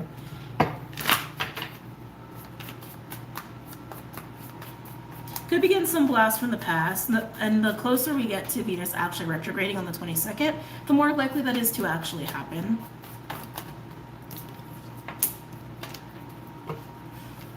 I like this. I like this. Earth signs. Zebra and bear. This feels like coming out of the closet. 100%. Bear is like a hibernating energy. Bear is like, I'm going to recover and I'm going to like stay strong in my bubble, stay strong in energy and even build upon more strength. And then I'll come out. And then I'll come out. Sometimes it speaks to rebirth in this deck, and Zebra is totally like, I'm here and I've arrived, right? It's very like Aries meets Gemini meets Aquarius. Zebra takes up a lot of attention in a room, and they're eccentric. They wave their unique freak flag around. Um, Some of you are reminiscing on the past or old friends or old ways you used to feel when maybe you felt a little closer to that zebra energy, and now you're kind of recapturing that, or maybe even reawakening that within yourself, like an old piece of you or your old self. But it definitely feels like this emergence. Definitely feels like this emergence, but there's something about the past that keeps coming up there in relation to that. It could even be that, like, literally your past comes out of the closet and you're like, whoa, haven't talked to you in forever. You know, it could even be that. I thought it was dolphin for a second and I got extra excited. It's bee, but I thought it was dolphin. Butterfly and bee, again, this renewed sense of self, this reawakened sense of self, this refreshed energy with butterfly. Now, bee speaks to hard work. Bee speaks to rewards for hard won efforts. I always fuck up that saying. We'll just say a lot of hard work that reaps rewards. Fruits of labor, if you will. This is the fruit of your labor, Earth signs. Is this renewed, reawakened sense of self. So you guys might have felt like you've been like in a phase of struggle or in a phase of difficulty and challenge for a while. For some of you, it could even have been like the last couple of years, especially with this North Node Taurus energy, and you guys are Earth signs, and then Uranus has been at play, or if you guys have had Saturn as a huge influence on your chart through Aquarius or Pisces, that could have been huge too. Like, I'm really getting like the last like couple or few years is what I'm getting for you guys, that something in your life has been slowly more difficult, and like reaching these peak levels of difficulty and fatigue. But whatever role you've been playing in dealing with that, whether it's, yeah, I'm struggling in this way of my life or in this aspect of my life, but I'm going to keep going, or I'm going to keep doing what I got to do, or I'm going to keep working on myself, I'm going to keep at it, it's paying off. It's paying off. And maybe you thought it never would. Some of you, I have a little bit of a feeling of like on being on the verge of giving up, on the verge of just succumbing to the difficulty, succumbing to the challenges, and being like, I can't do this anymore. For some of you guys, this could be a relationship, a job, or an environment, but whatever aspect of your life that's been increasingly difficult over the last, like, I'm getting like 2-3 years, maybe even 4 to 6 years for some of you. It's a long time. It's finally paying off. And maybe you won't even really realize what that thing is until it's actually paid off, and you look back and you're like, oh, that's what it was. That's what was so difficult. That's what was transforming. Wolf, pack mentality, hey! Clyde, please don't make me put you away. I really don't want to put you away. Wolf, this brings up, stop. This brings up,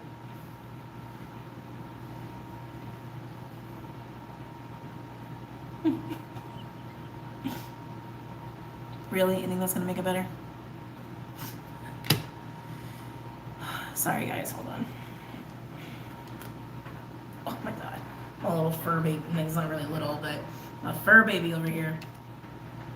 Packs, tribes, groups, of family, of friends, of networks. That is this energy. Sometimes when the wolf comes out, sometimes I get like an alpha or like a leader kind of energy, but it really just highlights packs and tribes, groups, and social dynamics. That seems to be something that is highlighting your reward, your payoff for dealing with this difficulty, dealing with this challenge. For some of you guys, this could have felt like an initiation, but it's transformed you on a very personal level in terms of how you like express yourself fully and how comfortable you feel being your unique self and feeling accepted or not accepted within groups. That's what it seems to be surrounding, at least the difficulty of that. Okay, and again, this could even be work related. I'm getting a little bit of work energy there, but this is about groups. Okay, can I get a card for that wolf energy, please? For my earth signs. Can I get a card for the wolf? Oh. Cobra. Interesting. For some of you, actually, I want to say all of you, there's this observance from people that you've dealt with, okay? Could be old friends, could be old family, but I feel this observance, this watching you in your process, watching you in your change and your transformation, your journey, if you will. Again, very much could be family, or literally old groups of people you used to hang out with. Can I get one more for the wolf? Sometimes the cobra is a teaching energy. Elk. Oh, divine masculine principle. This is also very much King of Pentacles to me, Taurus energy. It's like the ultimate expression of Earth. Now in this deck, the horse is actually the master of Earth, but this is a cool card to come out. Okay, I'm not ready for this card yet. Hold on, I gotta get pulled back to this. Yeah, you've been watched, okay? You've been getting watched here when it comes to your struggles, this personal change and transformation. You've been watched. I can't get away from that feeling. And this transformation you've been going through, these challenges you've been experiencing, I want to say this is like years long, whether it's 2, 3 years, 4 years, 6 years. It feels like that kind of duration. Not super easy, right? It has been teaching you as well about your role when it comes to relationships and group dynamics. Are you a leader? Are you a follower? Are you somewhere in the middle? Are you a teacher? Are you a mentor? Are you a friend? Are you support system? Like, you know what I mean? It's like you've really grown more into who you are by way of challenges when it comes to how you show up in groups. That's what's coming through here, whether it's family, friends, or coworkers. And I feel like you've been very much watched in this process. And then we get elk. There is a mastery with this card, and while this deck doesn't speak to that with elk, there is a mastery that I'm feeling here, a mastery of maturity, of growth when it comes to integrity, accountability that you have with yourself. Maybe people see you as a much more mature person now, or maybe people see you as much more reliable and much more sturdy and confident, personally empowered even when it comes to the elk. Elk is like the perfect partner card. Perfect partner, perfect parent, like the kind of person that is a ride or die, super reliable. People can look to you. You can manage a company, you can manage a family, like very much can hold your own weight and juggle a lot and still be functional. Make it look easy even. Wow. Okay. So I also want to emphasize, I think what's happening this week mostly for your earth signs is this further reemergence of self, this further awakening of self, of renewed self, of feeling like the struggle, like the cycle's finally over.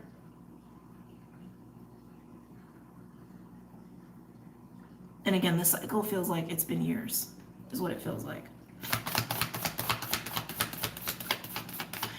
Dasha? Some of you guys might really benefit from looking at your Vedic chart and seeing what dasha you've been in. That's a whole video on explaining what that is. You can do a dasha calculator online. So go do that.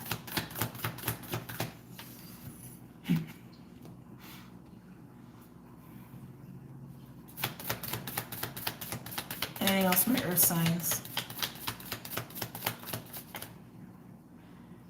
So we got 2 cards I want to come out here. I'm holding one. Oh God, it's Scorpion. Well, I will put it down. And Crow. All right. I was going to say the watching.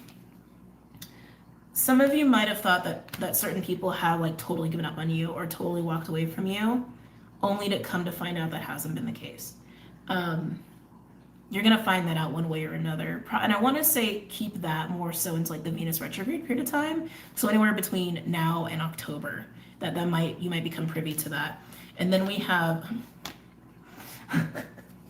Clyde. And then we have Clyde.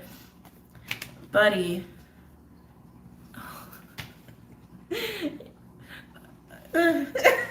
Anyway, try not to be a frustrated cat mama. Crow and Scorpion. This is a lot of transmuting energy with Crow and Scorpion. Crow speaks to the magician, alchemy, transmutation, getting strong. Like I always get strong Odin vibes with the Crow, and I was getting like Thor earlier. So again, you might really resonate with that pantheon. But anyway, Crow also speaks to timelines as well. Timeline changes, transmutation changes, magician, alchemy, all of that sort of deal. Magic in and of itself as an energy. And then Scorpion. This card speaks to holding on to shit. Holding on to grudges. This is what I feel like you've been letting go of. And you could also be transmuting timelines in relation to that, or again, like this feeling of nostalgia, the past, old friends, letting go of things that have still bothered you about yourself. Thank you, restrictions, or restricted you from being fully who you are and expressing yourself. You've been changing that. And maybe even as a result of that, oh, okay, bigger message here. Some of you haven't totally realized, maybe you've been aware of it as you've been doing this work on yourself. It's almost like you guys have been doing like a long period of shadow work or something. As you've been doing this work on yourself, that's been rippling out to people that you've known and you've connected to, especially as it relates to family with ancestral healing, right? Healing your bloodlines, that's part of that too. But for some of you, it's even been bigger than that. Like you've actually been healing people that you have connected with through time and space, particularly with, oh God, it's such a big message. I'm getting like Six of Cups energy. Particularly these people that are showing up in your dreams, that relates back to the Uranus message, right?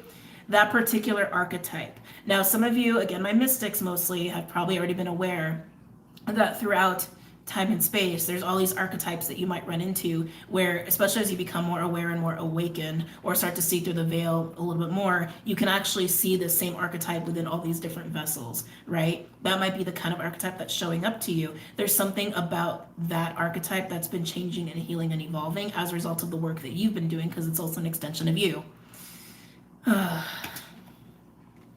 That's a message from my mystics. Clyde, I love you dearly, but you're a lot. You're a lot right now. When these channelings come in, I gotta talk really fast because it's coming in so fast. So for a lot of you, if you're like, what is she talking about? Then it either wasn't for you, or maybe you gotta like just sit with it a little bit longer. For whoever needed that message, you'll get that message, is basically what I'm saying. Okay? The point is, for my earth signs, this week seems like a lot of continuing to let go, transmuting the past, being nostalgic, but also letting go of anything that caused you shame or any kind of difficult emotions or restrictions that forced you to kind of suppress yourself or to not be so expressive or not be so vulnerable. And it seems like your work is finally paying off, and it seems like you've been in a very long cycle here, excuse me, of being challenged when it comes to, energy's moving, guys. When it comes to your role in groups, okay? On the bottom, we have Beaver. Consistent work and effort. You've been at this. You've been at this. And again, I want to say that even if you've been aware of whatever you've been struggling with for the last couple, like 2, 3, 4, or 6 years, because that's just the numbers that are coming through, but it's been a years-long process. Anyway, whatever you've been struggling with, even if you've been aware of it, you might not have the full understanding of what the struggle actually was until you come out the other side. Okay. Yeah. Oh, golden egg, heart chakra, stingray. There's the dolphin. Yeah, this is huge. This is huge, Earth signs. Let's go ahead and get into some messages here. I'm going to use the Runic Tarot. Ooh, someone got Taco Bell. I'm in front of my giant window right now, so I'm like watching all my neighbors. Let's use the Runic Tarot for you. I just keep getting this like Norse, the pull to like Norse pantheon for you.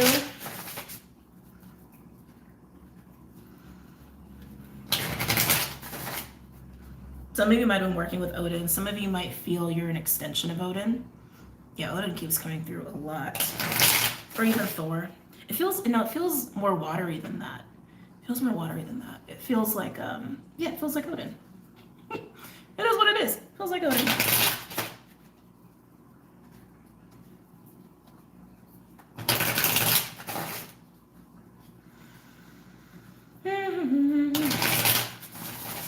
Any other messages or insights for my earth signs pertaining to this spread?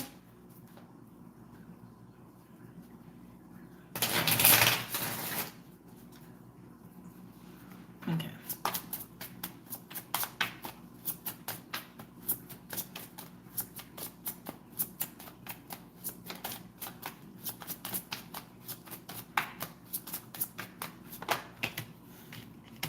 Six of Pentacles. Oh, we like it. That feels new.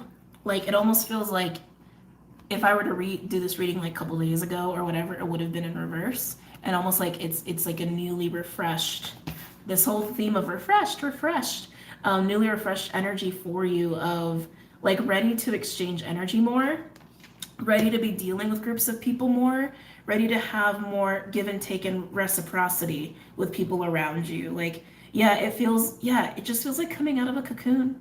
Honestly, coming out of a cocoon, or a mindset of isolation, or a mindset of like not safe, not safe. It feels really good. I really like it. I like it a lot.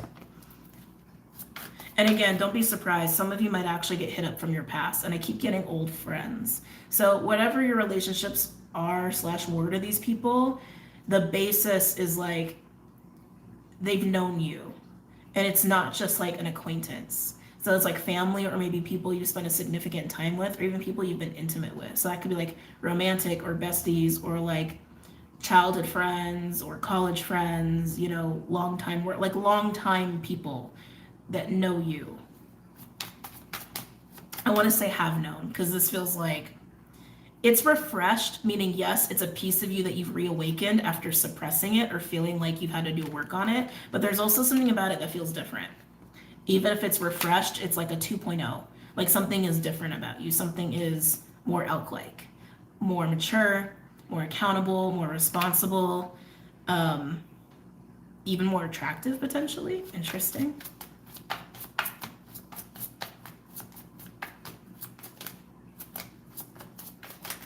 Whoa. Let's see what we got here. We got 3 cards.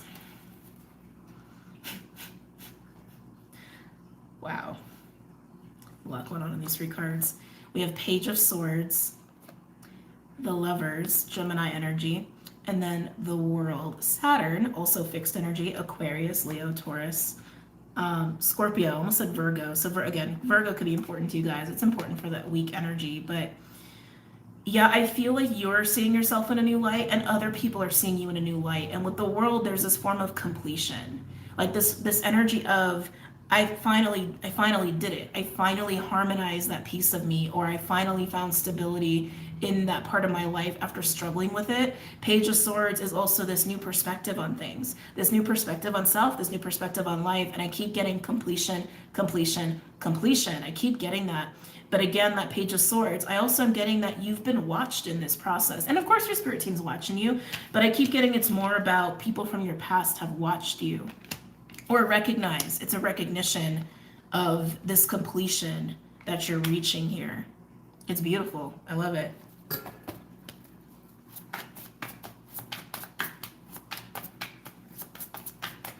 Anything else for my earth signs? Capricorn, Taurus, Virgo.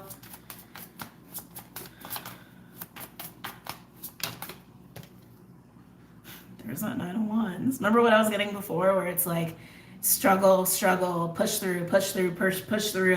Don't know if I can deal with this anymore. And that's attached to the Scorpion with the Crow energy. That's what you've been transmuting. It's like a wounded part of you. It's a wounded part of you, or the feeling of life has been hard. Why does this keep happening to me? Hardship is really what I'm getting. Hardship and that wounded sense of self. That's what you've been transmuting. That's what you've been pushing through. That's what you've been letting go of. And that's what's been transforming. Okay. It also tells me you've been guarded, or again, you've had like some sort of wall or barrier when it comes to people, which is why this would have been in reverse anyway before, right? Any other messages or insights from my earth signs? Capricorn, Taurus, Virgo. Yeah. 9 of Wands and the 5 of Pentacles. I mean, it's just speaking more to that, like that feeling of being alone and isolated, like you're not part of a group, or you don't have a group, or you don't have support, like feeling, I keep getting like isolated in your struggle.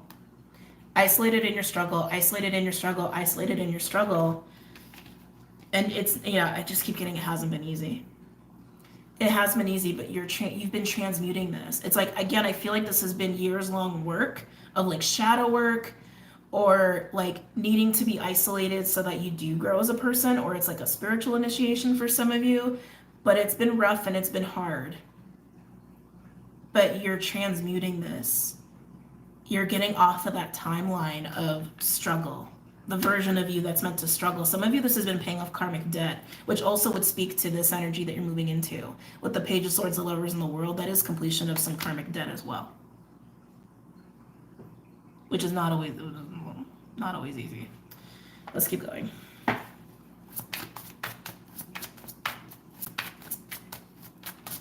Mostly getting for some of you, this is really helping you to become more of a leader, like elder status, like being able to be an elder when the time comes. Some of you are already there. You know, again, everyone's a different age and a different space in their life. So some of you are reaching elder status and the integrity that comes with that, the knowledge and wisdom that comes with that. And some of you, it's getting ready to do that or to be a leader in your own right. It's been necessary. It's been necessary.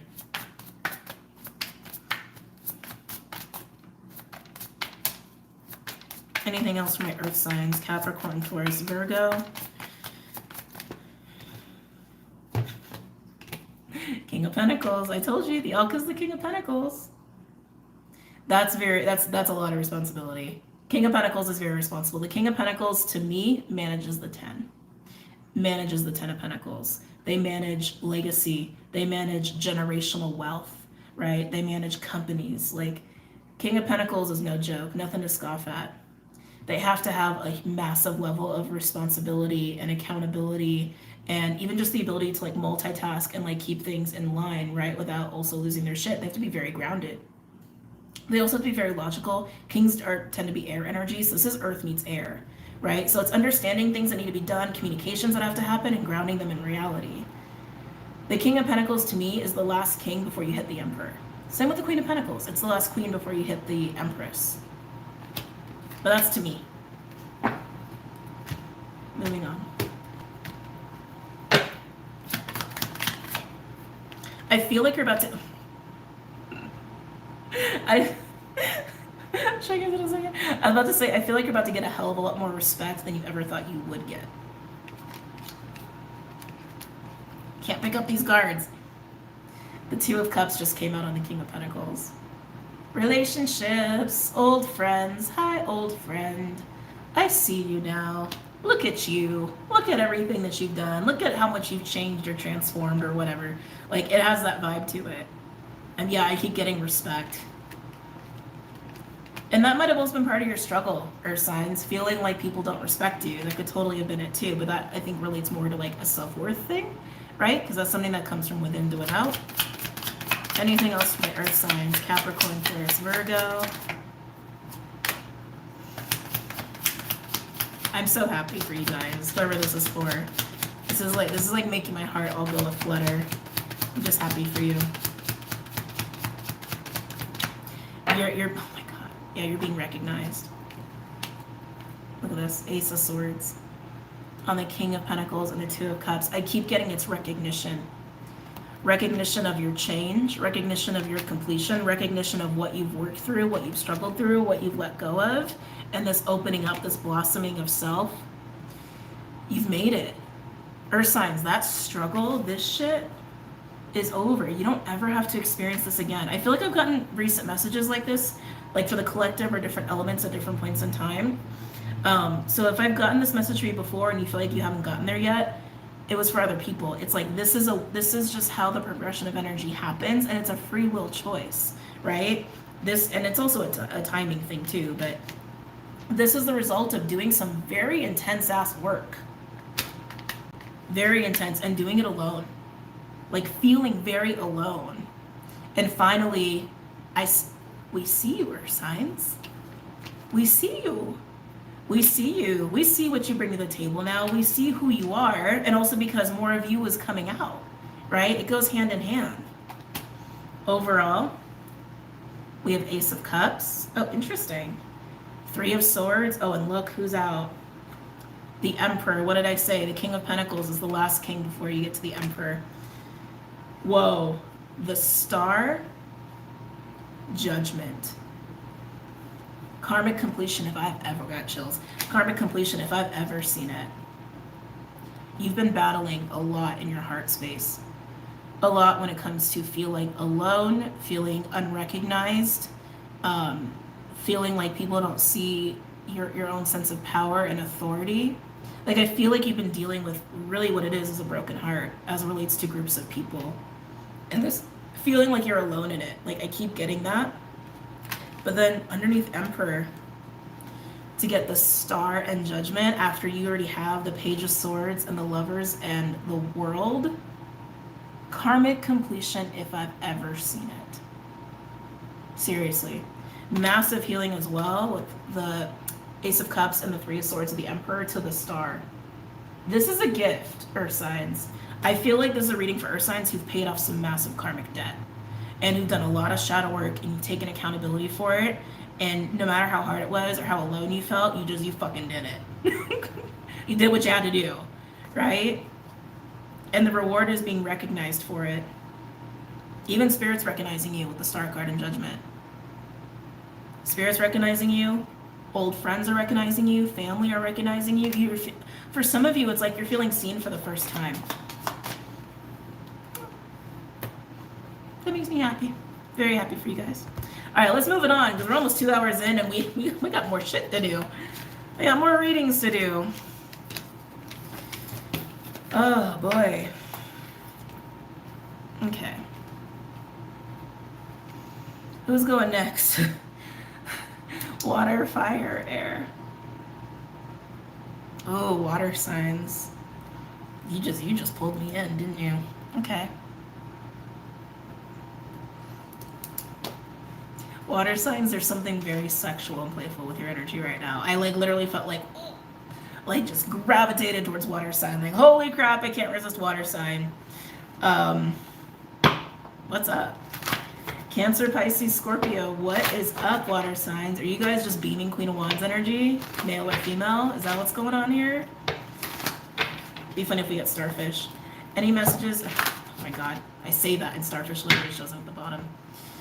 Water signs, Cancer, Pisces, Scorpio.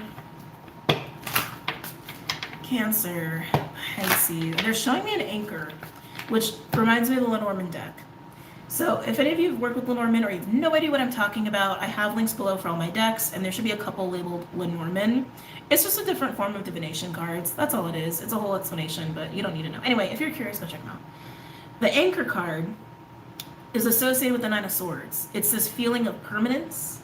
It's this feeling of like stability or long term, whether that gives you anxiety, Nine of Swords, or you feel imprisoned, Nine of Swords, or it means something to you and it's long lasting. And so you might have fits of anxiety over, is this staying, is this not staying, right? Over stability.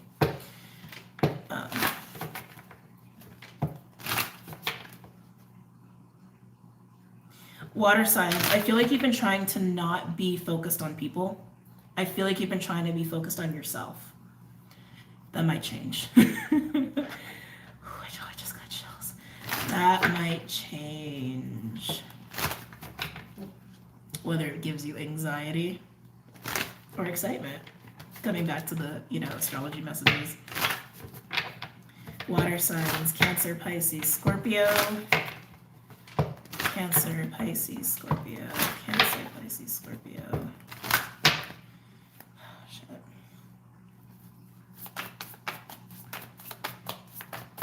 Cancer, Pisces. Wow, I knew the owl was going to come out.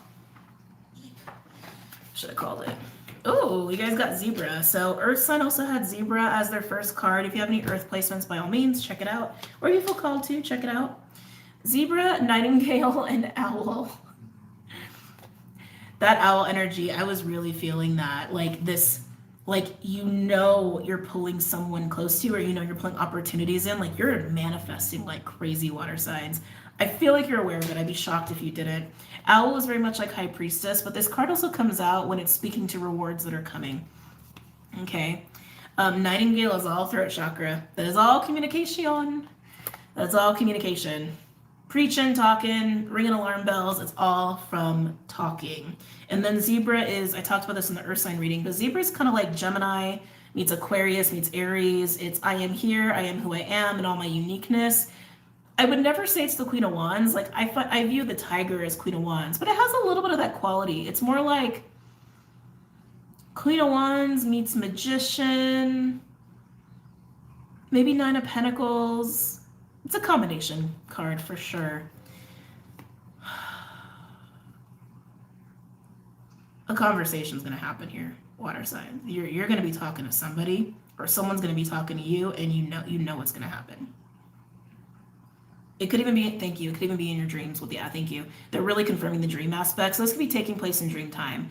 I talked about how important dream time is with the message from Uranus, which again, posted separately, but it's also in this reading and I've time stamped it. So go ahead and look at that if you haven't already. But yeah, a lot of information coming to you in your dreams, water signs, but I keep getting that it's like you're a freaking magnet and you know it and you know what's about to happen. You know, yeah, you know what's about to happen. You know what changes you want to make, but that nightingale is screaming. The nightingale is screaming that there's a coming conversation, even if it's by way of telepathy or dreams.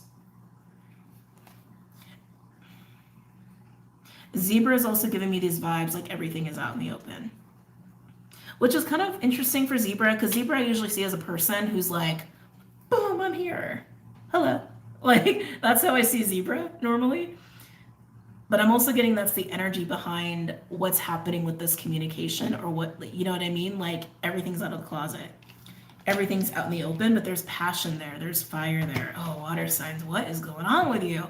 So whatever is Hawk, spiritually guided in a certain direction and being watched by spirit very closely. So whatever's happening, you have a very psychic intuition about it. Like, you know. Or it's happening in dream time and you know some shit's about to happen as a result of whatever's going on in dream time. And like things are out in the open. Like secrets are going to be revealed or some sort of divulgence of truth is going to be out there. And there's going to be a very passion-fueled determination to reveal that truth, either on your behalf or someone else's behalf. Panther. Of course, Panther comes out. Panther is that, exactly. Panther is a release of energy. It's fire, it's catharsis, whether it's anger or sexual energy, it's I must unleash, I must unleash, I must unleash. Again, whether you're doing this or you know someone's about to come to you and do this, it's all going to be on the table, is what I keep hearing water signs. It's all going to be on the table. But with Owl being here, like I said, it's happening in dreams, or you know it's happening because of what's happening in your dreams, but it's also an indication that's going in your favor. It's all going to be out there, water signs. It's all going to be out there. Anything else from my water signs? Cancer, Pisces, Scorpio.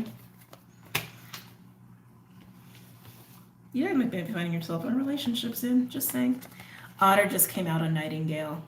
Otter is 2 of Cups, 6 of Cups, Lovers, and it literally landed like this. Otter is unconditional love and vulnerability, also again partnership. With Nightingale coming out here, the whatever truth is coming out, it's not just truth and authenticity, but it's from the heart. It's emotional. It's emotional, it's passionate, and it's just the raw, unfiltered, here's everything water sign. Or if you're doing it, here's everything person to water sign, right? On the table for all to see.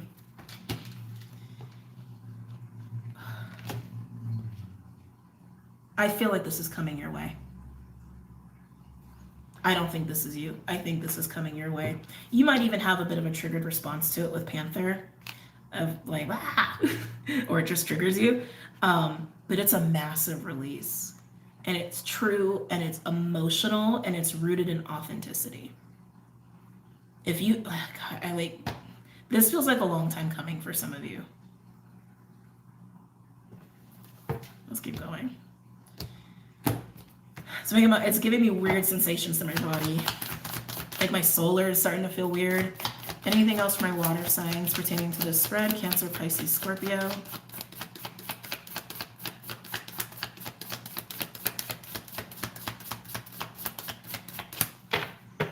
Interesting. Peacock on the bottom.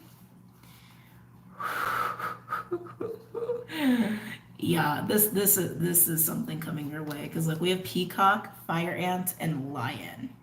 Peacock is masking fire ant. Peacock sometimes is a mask. In this deck, it speaks to beauty and grace and like being attractive. Like someone walks in the room and they captivate everybody. I don't ever really feel that off the peacock. Sometimes, but mostly I feel like it's a pretty mask. And it's been covering fire ant, which is rooted in the lion energy. Fire ant is a building of tension that wants to release, a building of energy. It's an arousal of emotions, whether it's anger or joy or sexual energy, but it's like a pressure cooker, right? That wants to be released. And then being attached to the lion is King of Wands energy to me, Being attached to an energy that wants to take action but's waiting for the right time. Waiting for the right time to act on that explosive, fiery energy. And honestly, I mean, very cut and dry. This is somebody who wants to act and wants to talk to you. Now, again, this could be vice versa. This could be you. Maybe you've been sitting on some feelings and emotions and you just can't take it anymore. You're just like, I just gotta tell you this. I just gotta speak my truth. I just gotta act in my truth. And here's my truth. Catharsis, authenticity, speaking from the heart, or even speaking about relationships, right? But again, the fact that Owl is here tells me that this is coming your way and you know it. You're kind of waiting for this. You've been waiting for this. Not waiting, anticipating. Anticipating. Because I feel like waiting almost implies like you're sitting there twiddling your thumbs. I don't feel like you've been doing that. I feel like you've been anticipating that one day this energy was going to release. And here it is, ready to release. Ooh, okay. Let's pull some cards for you. Just looking at my deck options. Hold on a second. Excuse me. There's one deck I want to use. Ow. But I can't with YouTube, so I won't. Maybe I'll use the unicorns.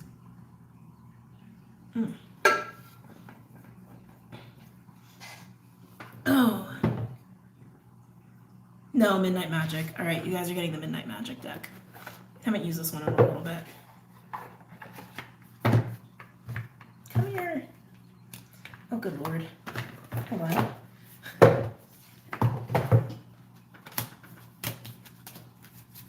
Okay. Just want to make sure I have them all.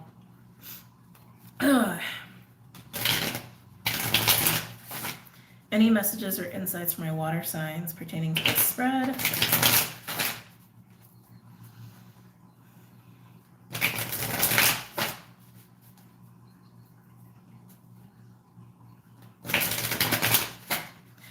Again, it feels like a release of like sexual energy, just built up tension and built up stress and built up energy, just built up emotions that have been left unexpressed or unresolved.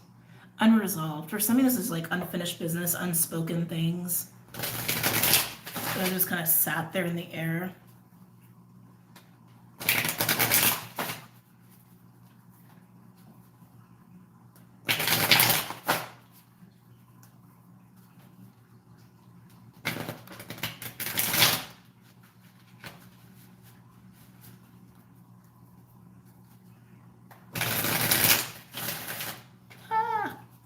Any messages or insights for water signs pertaining to this spread?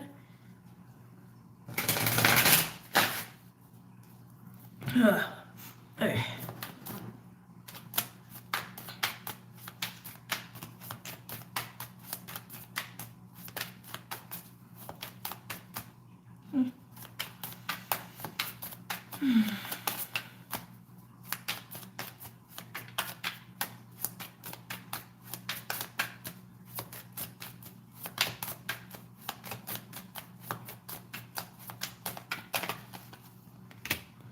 Page of Cups. Oh, the Page of Cups. Pages can often represent inner children, and the Page of Cups, if it's coming up as inner child energy, I feel I need to explain this. I don't think it pertains to this reading. Actually, it might. Someone might be speaking from their inner child, but the Page of Cups is the emotions of the inner child, like your inner child represented on a soul level, just the expression of what your inner child is like, their light, right? Which to me is also just part of your soul. The Page of Cups is also a very emotional message, emotional communication, which is what we get with Nightingale and Otter, right? Could it be an apology? Very generically, yes, it could be. It feels like a whole full-blown conversation, but it's honest. It's very honest.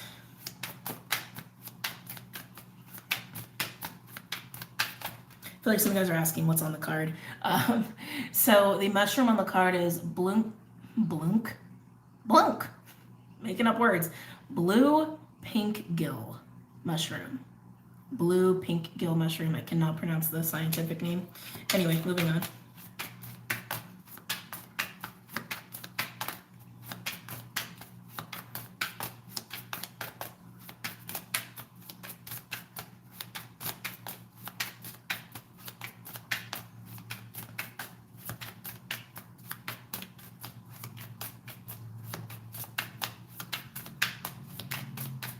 Anything else for water signs? It's interesting how slow the cards are coming out. Oh, how funny. Look, King of Wands. There's that King of Wands energy. Remember from the Lion. From the Lion. King of Wands with the Nine of Pentacles in reverse on Panther. Yes, release of energy. Release of catharsis, because the Lion's been waiting to jump. The Lion's been waiting to act. The Lion's been waiting to do something here, right? And putting a mask in front of it with Peacock. Now, Nine of Pentacles in reverse is attached to this King of Wands energy, the energy that's initiating the catharsis. Now, again, this could be you. Could be someone coming towards you. For most of you, I think it's somebody coming towards you. Nine of Pentacles in reverse is very dissatisfied. Is actually what's coming through here. Like an energy of feeling very dissatisfied, very like not okay with how things are. Maybe even implying that, I don't want to say, like mistreatment.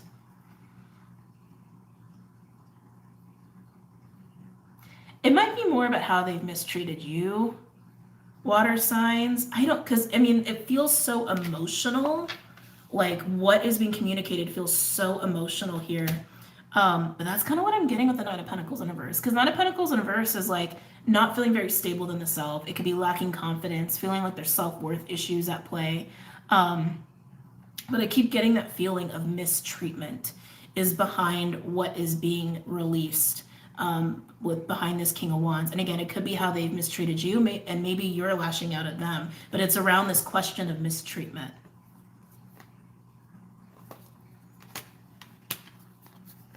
That's what's fueling the desire to act, to speak. A question of if there was mistreatment on some level between you guys.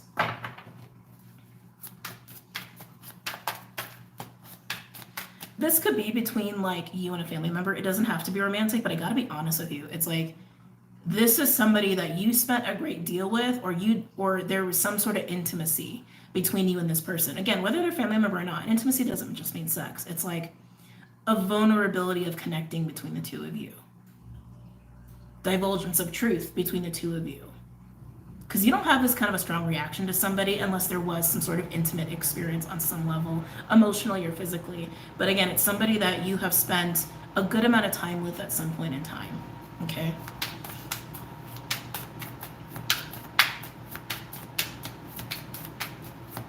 And this person could finally be like coming out to say something because maybe they do feel somewhat insecure, but the King of Wands doesn't normally feel insecure. That's why I'm like, I keep getting it's about mistreatment or abuse of some kind or neglect of some kind.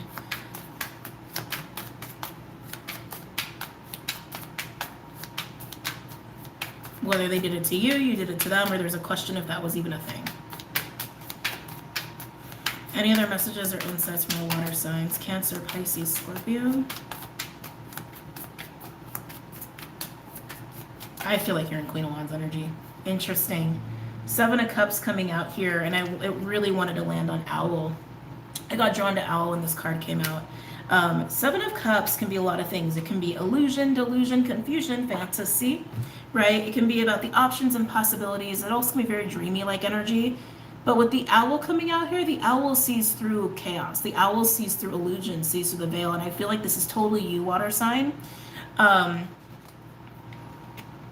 That you're sorting out like the chaos of the situation. You also, I keep getting, it's like you keep getting these feelings that things are coming, like events are happening or people are coming your way.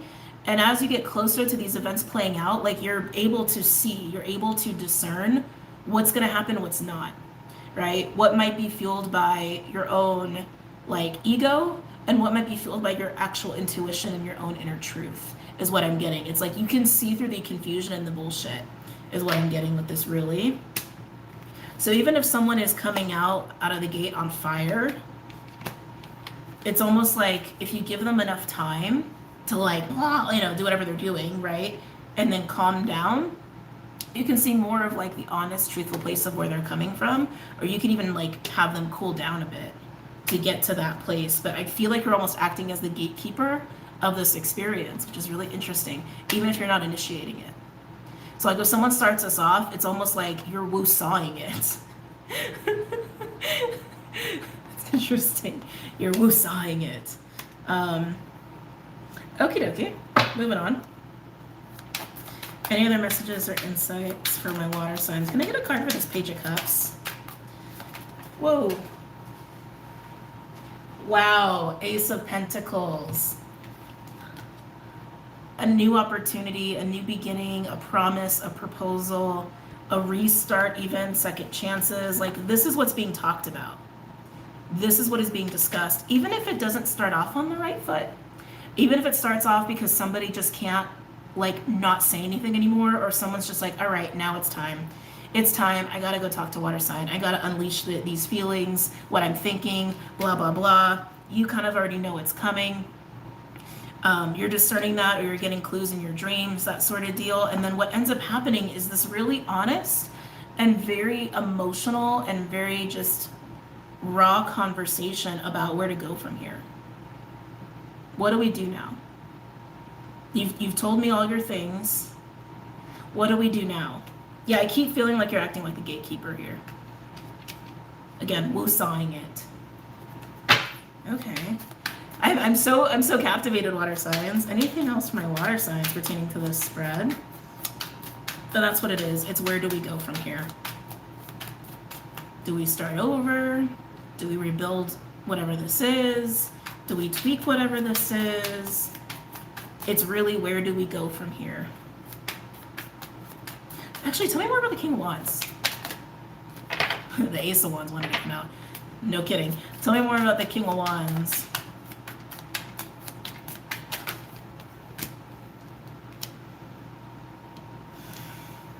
Wow, that says a lot. Behind this King of Wands energy, we have the Moon and the Hierophant in reverse.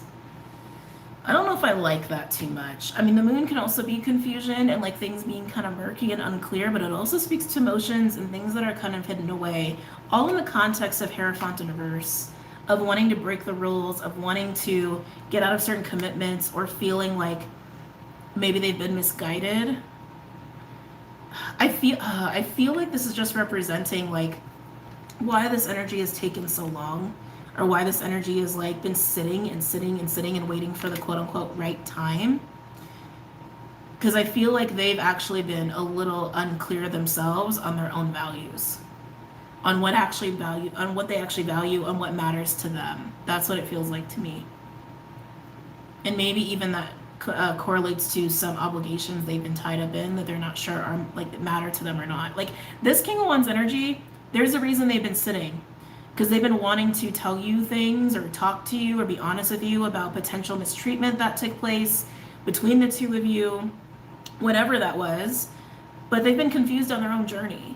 So it's like, how could they come to you and be like, here's what's up, but I've been confused on where the hell I stand in my own life, right? But I feel like this person just can't really tolerate where they've been anymore. And as they reach this level of intolerance, you start to feel more and more of that pull towards you. You start to feel more and more like, oh shit, this person's about to reach out, or this person's about to say something. I also want to say, get clear on how you feel, which I don't think is going to be hard for you. I don't think it's going to be hard for you. Yeah. Any other messages or insights for my water signs pertaining to this spread?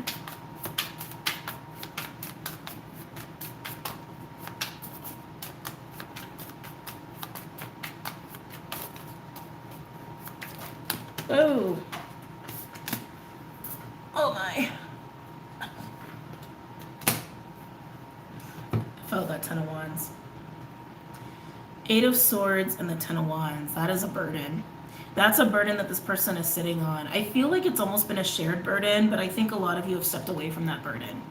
Eight of Swords and Ten of Wands, it's like it's afraid of how stressed out someone is, or someone is experiencing like a struggle. It's feeling very trapped and just burdened by your own situation and feeling like you can't do anything about it when you totally can. This is totally the King of Wands energy.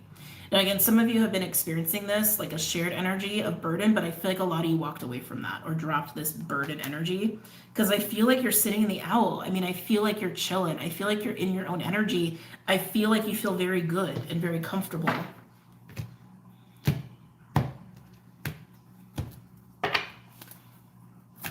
Any last messages for my water signs?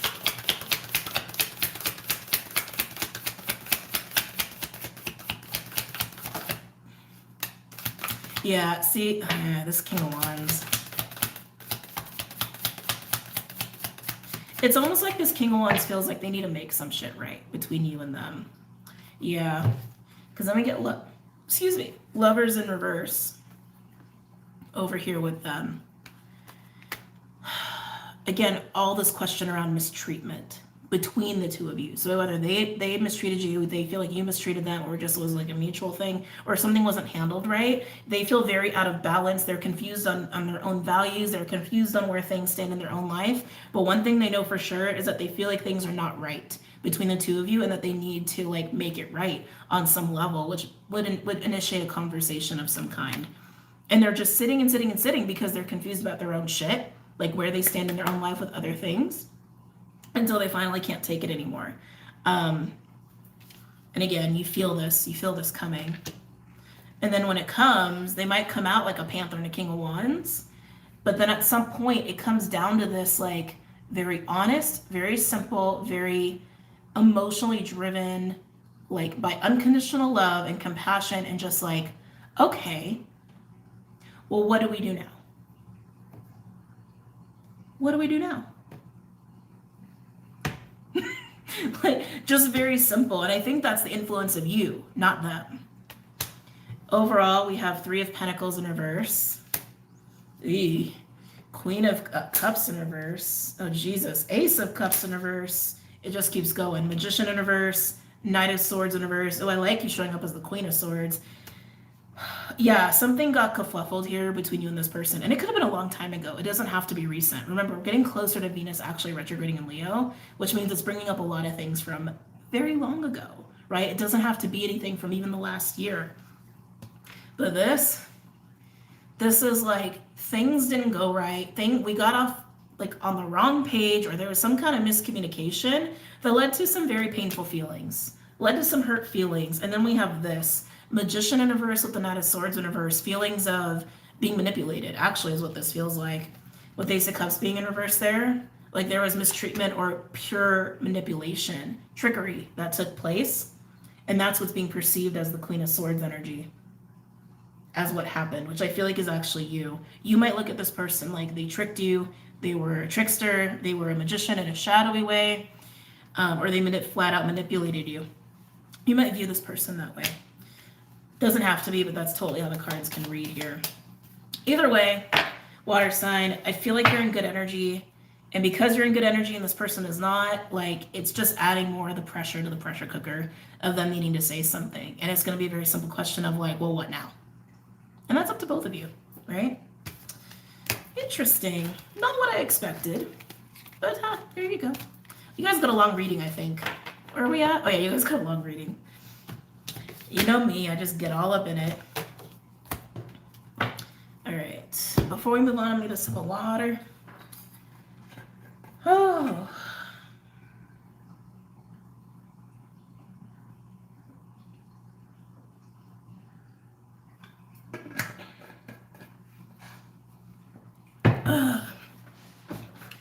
Okie dokie. Fire or air? Ooh, air, you feel very swordsy. We're gonna go with you. We're gonna go with you. You feel a little combative. What's up? What's up, air signs? I'm a little nervous to do your reading.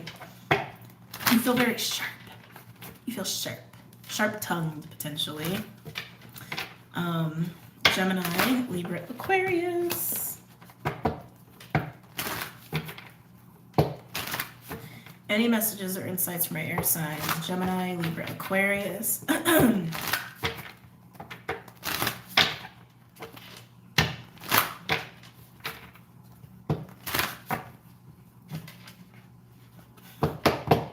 The cards are like moving real slow here for you. They're doing weird things. Gemini, Libra, Aquarius. Actually, let me try shuffling a different way. Ooh, I might do that more often. Gemini, I keep getting like Knight of Swords with you. Like Knight of Swords, Five of Swords, King of Swords. Like I mean, you're air, I get it, but like, why are you so swordsy? Even for air signs, why are you so swordsy?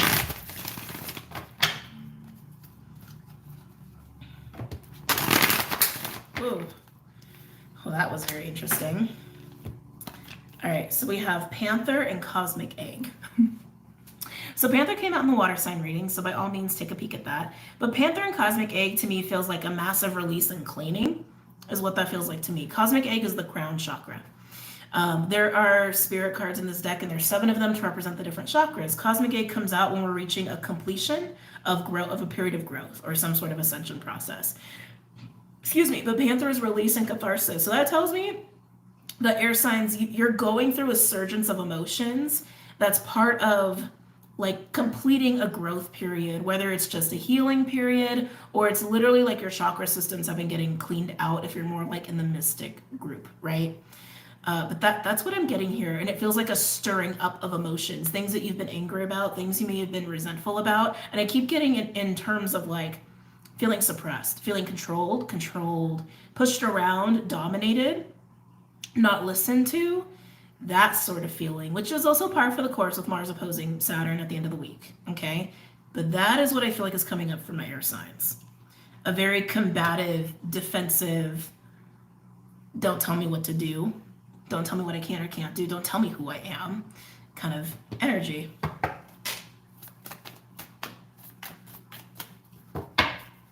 Any messages or insights for my air signs? Frog, emotional release, and cleansing. And then the crow. Crow is the card of magic. It's also the card of timelines, alchemy, magician-like energy, transmuting and transforming. You are going through a release here, air signs. It's very clear. And this release could be very intense. This release could be in the form of anger and mood swings. You could go from very sad and grieving to really angry and pissed off and don't fuck with me. Like, it could be like that, like very big highs and lows, okay?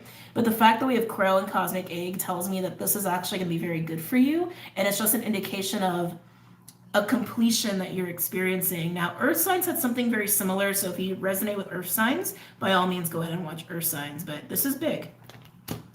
This is big. I really want to reiterate, you might just be feeling a lot of mood swings. Just let it move through you, and it's related to old stuff that's been sitting with you, okay? For some of you, it's even old programs, with Cosmic Egg being there, and even with old timelines, because Crow is also here. So it could be like old feelings of how you've thought of yourself in relation to society or other people. Again, I keep getting this feeling of like, don't control me, don't tell me what to do, feeling not heard, not listened to. Like, you might feel like that's how people treat you, or like they try to control you, they try to dominate you. And you're letting go of the experiences that fuel that program, right? Anything else for my air signs? Gemini, Libra, Aquarius. Nice.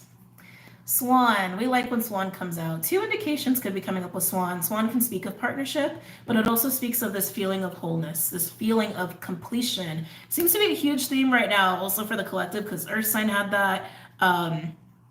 Water sign didn't have that necessarily, but Earth sign definitely had that. And I feel like that also came through in the Uranus message. Anyway, but yeah, this feels like it's just moving you into this next evolutionary state of feeling whole and complete. Okay? It's a feeling. It's not that you weren't. It's just remembering that you are, right?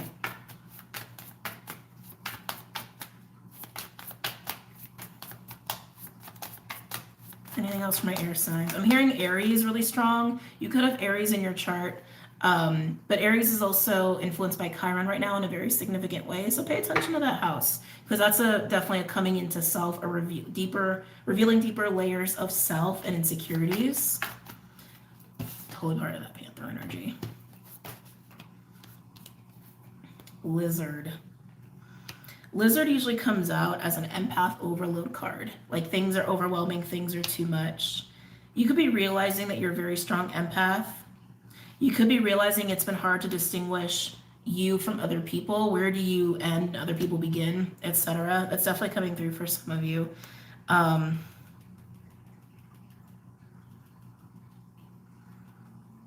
keep getting the sensitivity with Lizard. Yeah. Remember I was saying like the layers of onion are like getting peeled. The layers of onion of self are getting peeled back even more. I feel that here, and it almost feels like it's making you more sensitive, energetically, emotionally, more susceptible to stimuli, to energy. Like that's what I'm getting with you, air signs. And again, this awareness, right, of you need to pay attention to what is you and what's not you, what influences you, what impacts you energetically and emotionally.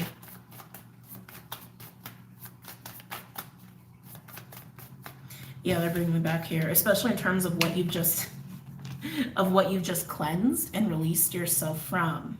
It's almost like this is the manifestation of what needs to be released that you have taken on, that's influenced who you are in a way that is not you. Makes sense? Makes sense. Yes, this question of you versus other, where you end and other starts. Anything else from your air signs? Jeez. Don't fuck with the air signs this week. Fire ant. This also came out in water signs reading as well. It's this building of tension, of discomfort from situations that we don't like or we don't want to experience, like a rise of anger, of frustration, or maybe even sexual energy, but it's like a pressure cooker of energy that builds and builds and builds and wants to release. I keep getting you're going to be going through mood swings.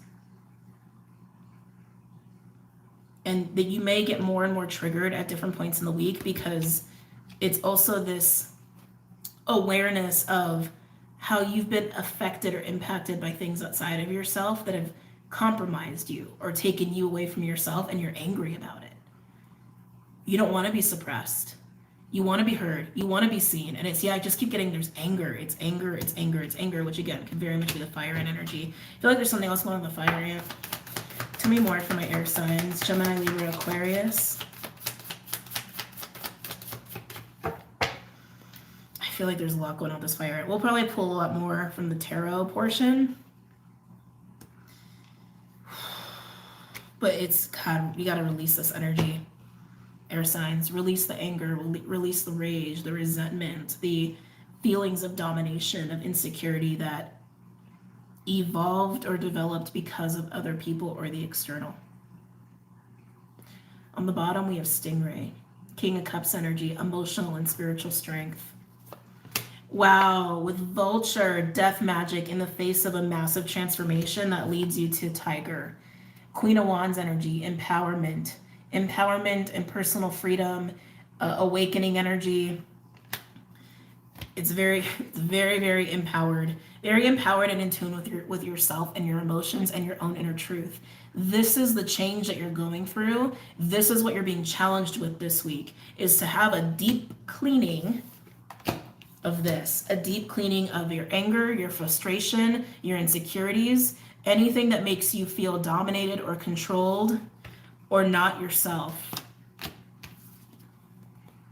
Because you're becoming very aware of where you end and society and other people and programs begin. This is about you, air signs. You and like the sanctity of you. And the cleaning you have to do to get back to the sanctity of you and the recognition of you. This is intense.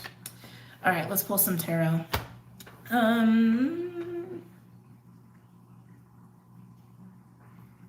Let's do Rider Waite for my air signs.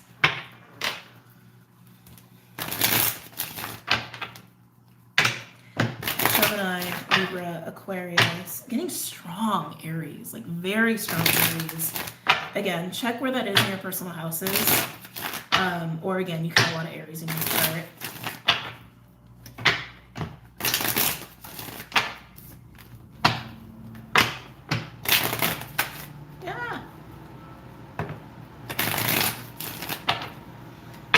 Any messages or insights from my air signs? Gemini, Seven of Wands wanted to come out.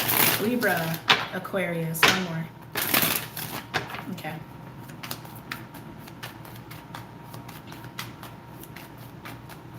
Air signs, Gemini, Libra, Aquarius.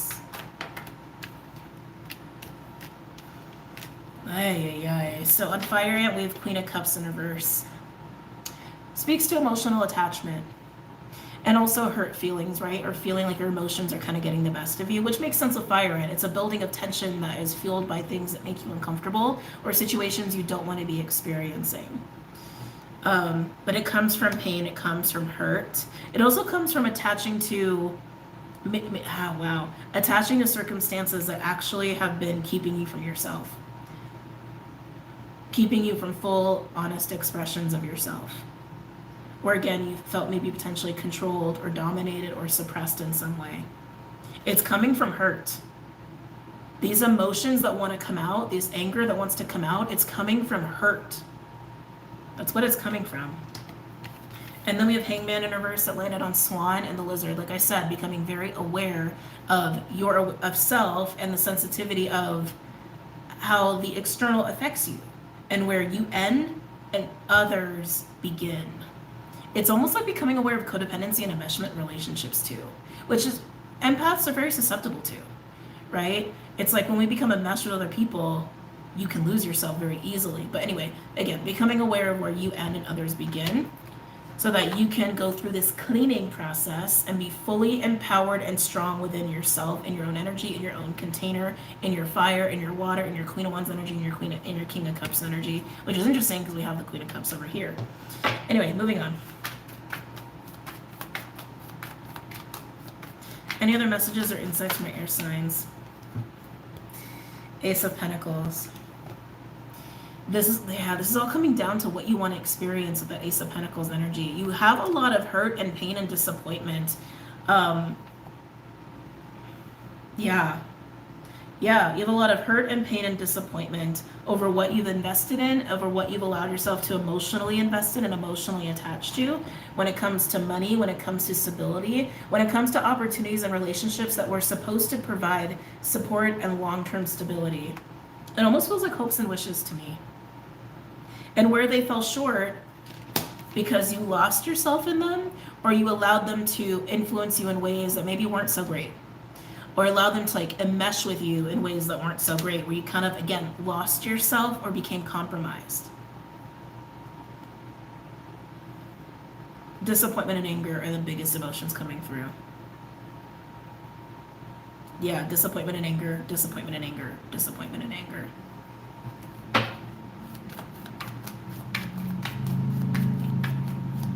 Anything else for my air signs? Gemini, Libra, Aquarius. Hi. On Frog and Crow, again, this like emotional release, right? And transmuting that's happening, very much in line with the death magic that's happening. Judgment in reverse. Again, things you invested in or became emotionally attached to that in the long run were spiritually not good for you, detrimental to you, or compromising to you. That's why judgment is in reverse there.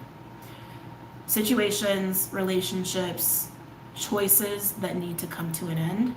And as they're coming to an end, you're releasing your anger, you're releasing your emotions. I keep getting there's triggers involved in this for you this week. The triggers are going to raise your awareness here. Thank you. The triggers are going to raise your awareness. The triggers seem like they're coming from relationships. On how much something or someone is not for you. And it brings up this anger of like, I keep investing in things, hoping and wishing that they are, just to find out that they're not. Or just to find out that like, I didn't have like strong enough boundaries, or I didn't have enough of holding on to myself. It's like all of that sort of stuff, right?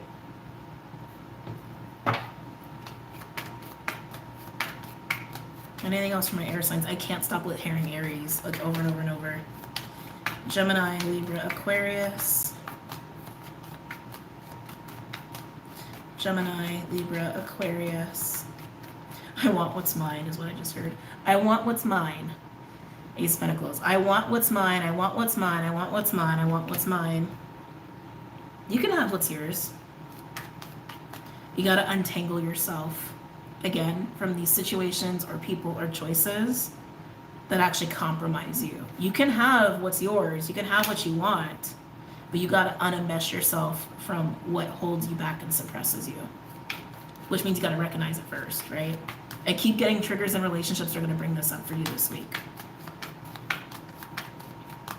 Anything else for my air signs? Gemini, I can't stop hearing Aries. Gemini, Libra, Aquarius.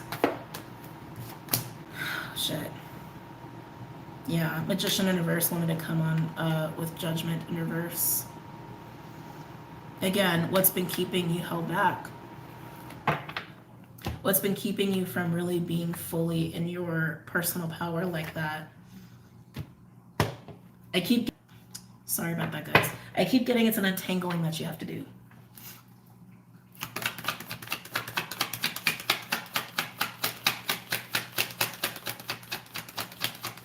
Anything else for my air signs? Gemini, Libra, Aquarius. I'm not taking all of that because there's a lot of cards, but I saw the Ten of Swords. Put an end to it. Put an end to the programs, the relationships, the environments, the lifestyle choices that keep you entangled and enmeshed in those things, in those relationships, those programs, those lifestyle choices that keep you restricted and enmeshed in those things that keep you from actually experiencing what it is you want and from being in this very empowered place.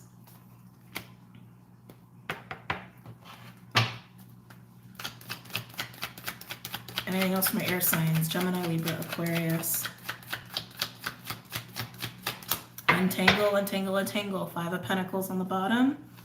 Yeah, beautiful with the Chariot. Untangle yourself from this mindset of scarcity or restriction, or I want what I want what's mine, I want what's mine, I want what's mine, and feeling like you can't have it. Because again, you're entangled or enmeshed with programs, relationships, an environment, a circumstance, lifestyle choices that keep you in that Five of Pentacles. It's time to untangle and start to remember where air sign ends and the rest of that shit begins. It's a cleaning house of self. Untangle yourself. Get back to that. Okay? Yeah, wow. Look at that. Underneath the Chariot, Three of Swords and Six of Wands. It's hard. It's maybe a little painful, but you will be victorious if you can do this. Okay? All right, let's move on. Whew. Oh, wait. Oh, sorry. I know you guys didn't get as long of a reading as some other people. It was just very straightforward. My throat is also starting to go a little bit, so... Oh, excuse me. Oh, give me a minute before we jump into fire.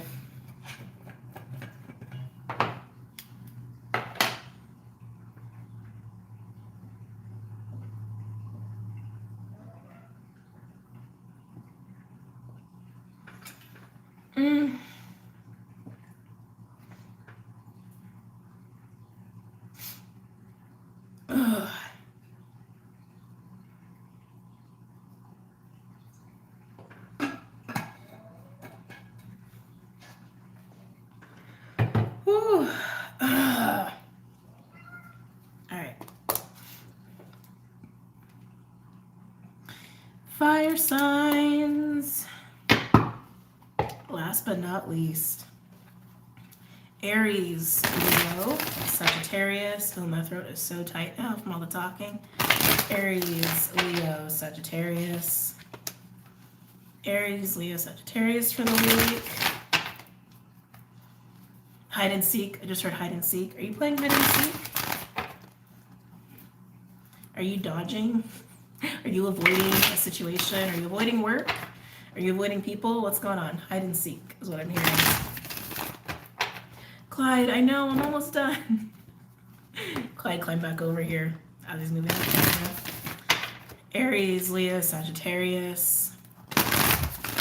Aries, Leo, Sagittarius. Aries, Leo, Sagittarius. Oh, one more.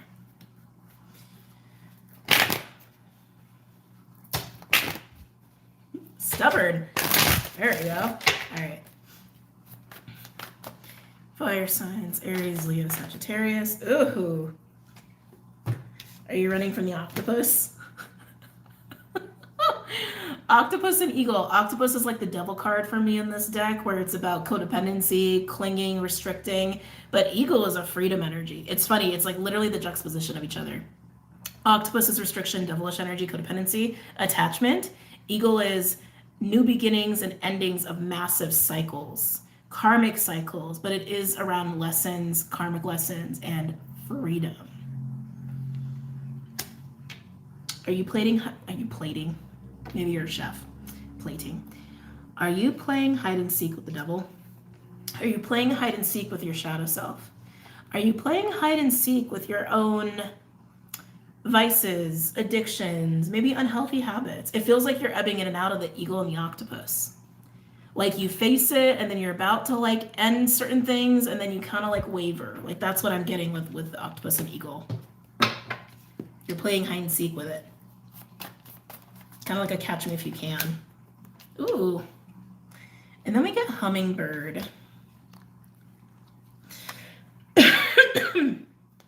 Feels like a spark of joy.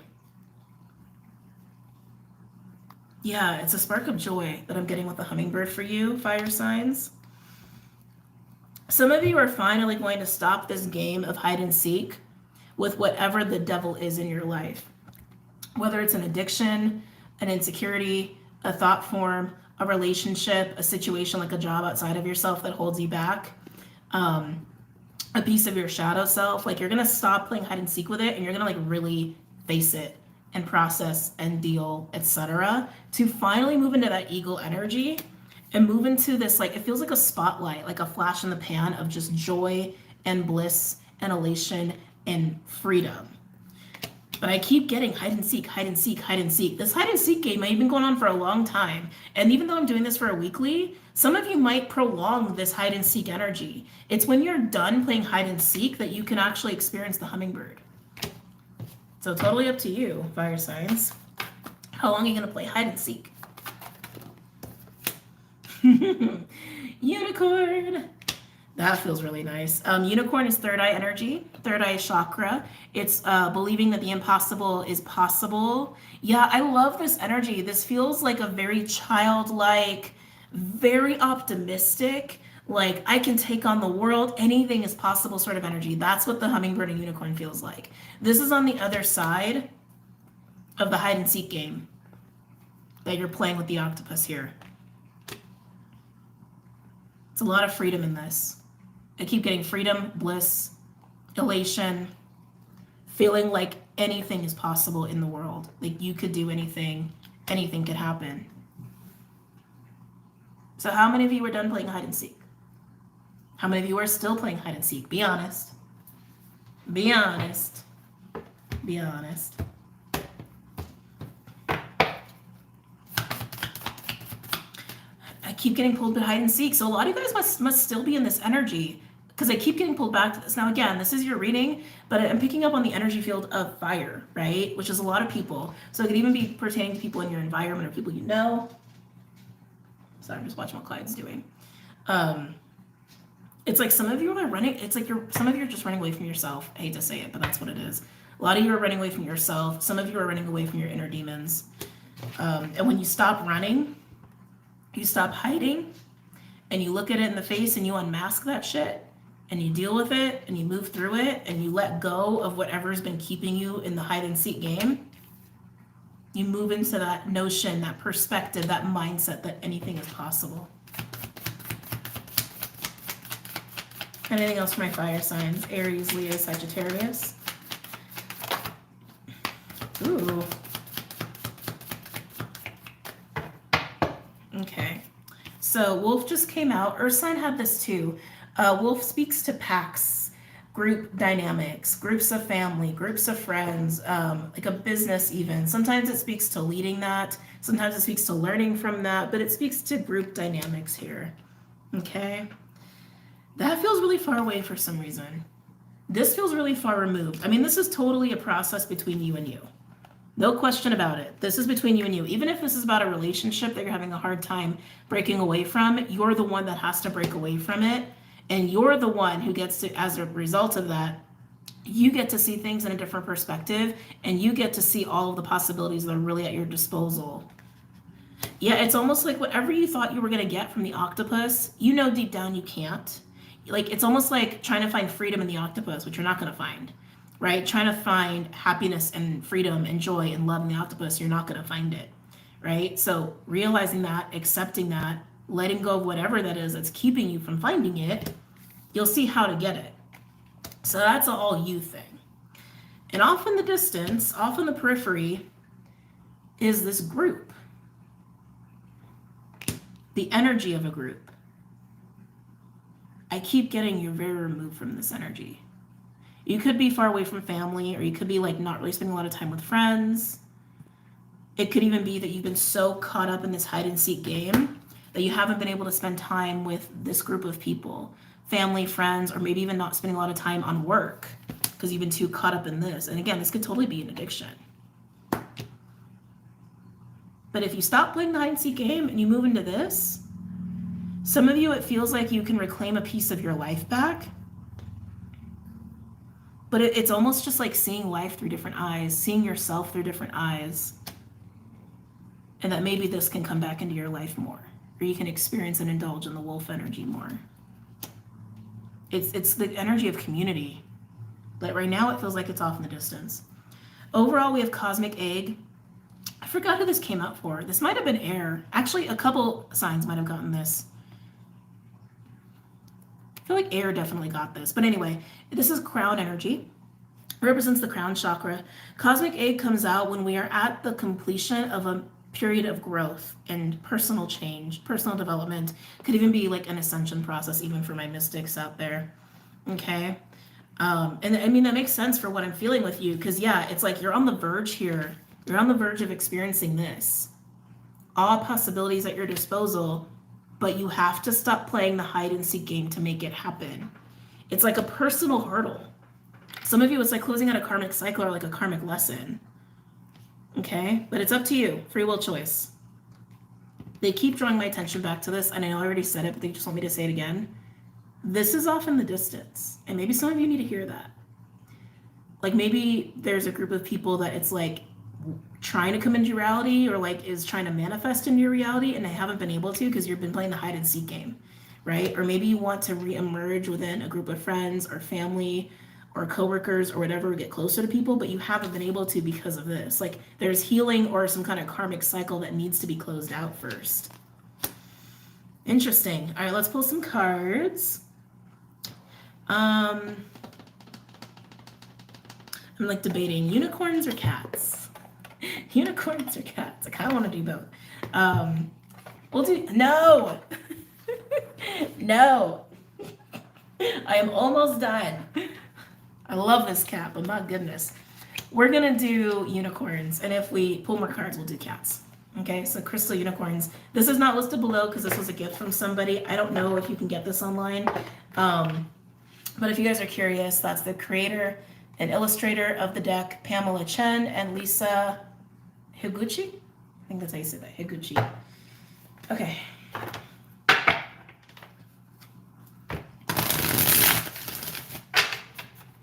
Any messages or insights from the fire signs? Aries, Leo, Sagittarius.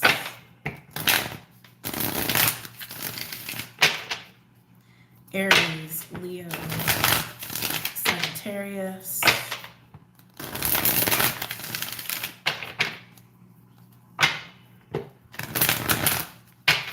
Aries, Leo, Sagittarius.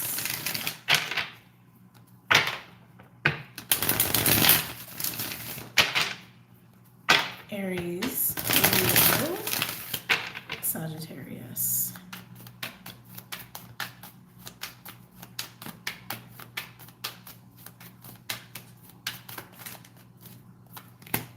I was about to say I'm getting a lot of water with you, and now we have 5 of Swords and 5 of Cups in reverse. That totally feels like the octopus to me. That feels like the hide and seek game. And what's at the center of that is 5 of Swords and 5 of Cups in reverse. You are determined to put something behind you, but okay, first of all, having 2 5s may be significant for you at this time, but 5 is about freedom, right? Freedom, change, massive change, transformation. That's what 5s are about, right? The Five of Swords being there with the Five of Cups in reverse implies that there is some like ego energy there, or like there's like a very strong polarized, thank you. There's like a polarized emotional response to whatever this is that you're very determined to get over. Almost like some of you there's spite. Some of you there's spite wrapped up in this. Or someone could be spiteful towards you. I just don't love it. Five of Swords is not all bad. I just don't love the feeling of it in this context because it just feels so... How do I want to say this? It's not gentle. It's like not being gentle with yourself or not being gentle with another person or someone not being gentle with you in terms of what needs to end. What needs to end, what needs to change, what needs to be let go over. Like it's not leaving smoothly, right? It's not being released or let go of smoothly.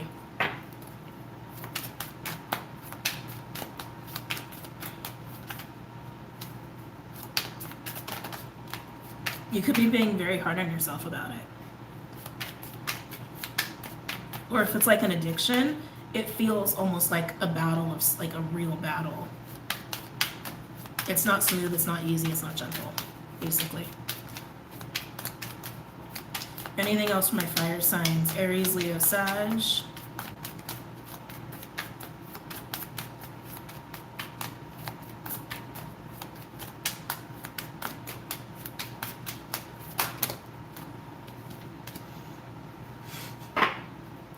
Wow. On the other side of this, not so smooth release, letting go, or exit, or ending, we have two pages, the Page of Wands and the Page of Pentacles. Talk about believing that anything is possible. Page of Wands is an exciting new spark of adventure or desire for adventure or fun or play. Again, both of these can speak to inner child, but they also speak to new perspectives or new beliefs or new ideas. Those are pages, right? And Page of Pentacles can be plans. It can be a form of study, looking at stability differently. It's like, I feel like there's excitement for new experiences here. Excitement, yeah, thank you. They said it's just that. Excitement for new experiences. Excitement to learn new things. Excitement for the new. Adventure. Excitement for what's to come that maybe you couldn't experience while dealing with all of that. Any other messages or insights for my fire signs? Aries, Leo, Sag.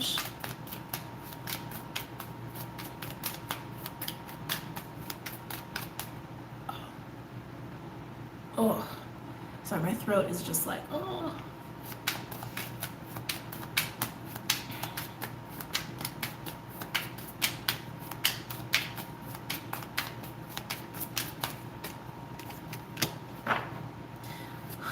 You got your third five.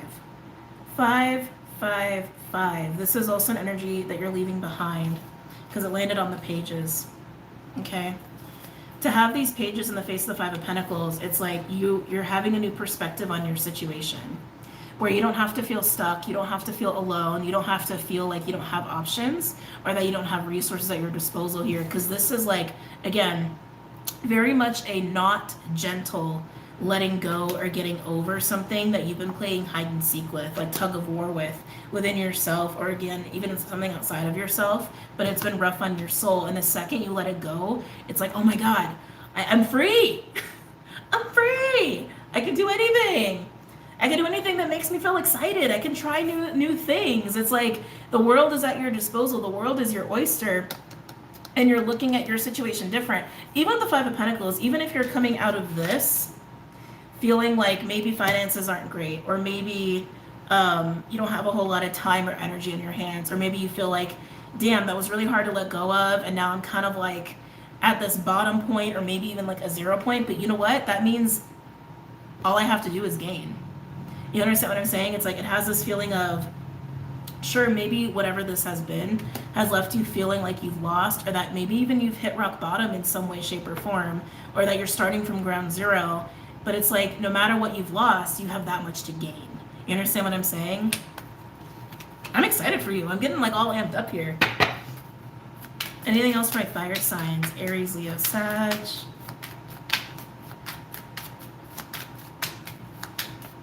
Definitely moving from like a scarcity mindset to abundant mindset.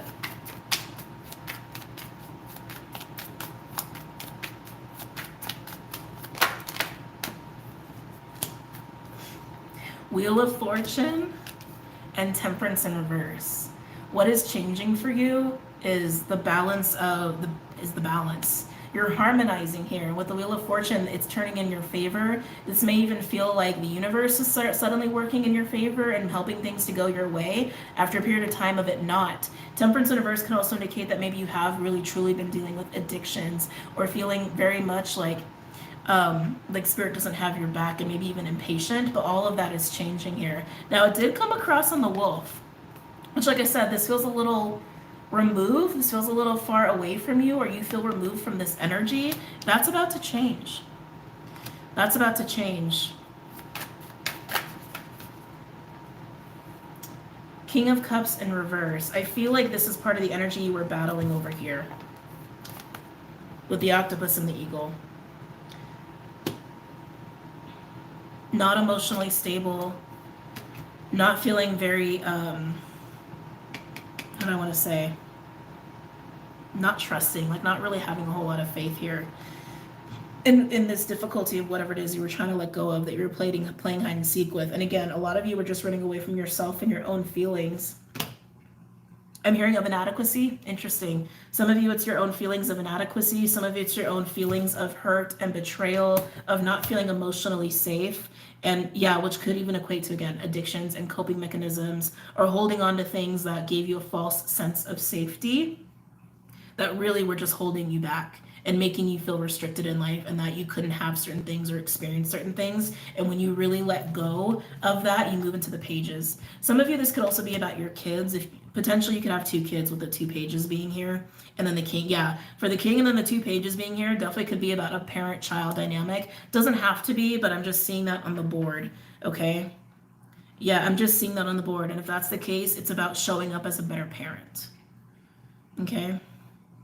Not being held back by your own ego or your own pain or your own grief to the point where like maybe you haven't been able to show up for your kids in the way you want. Maybe you haven't been able to show up financially for them, but there are a lot of other ways to show up for them than just financially.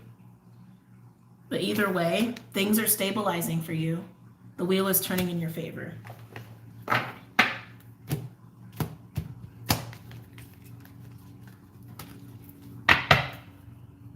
Anything else for my fire signs? Aries, Leo, Sagittarius. Oh my gosh, it's a lot falling on these pages. Oh my god, okay. Well, I like the overall. All right, let's see what we have here. Oh my god, am I taking all of these? A lot. Let me get them in the right order. Yeah, that 5 of Pentacles energy, we have 3 of Wands in reverse and the Devil in reverse. While feeling trapped by the octopus, remember I said octopus is like the devil, you were not very optimistic about liberating yourself, about freeing yourself from whatever this inner demon, addiction, shadow self, restriction in your life has been, okay? And then we have, ooh. Hold on. There's a lot going on in these cards.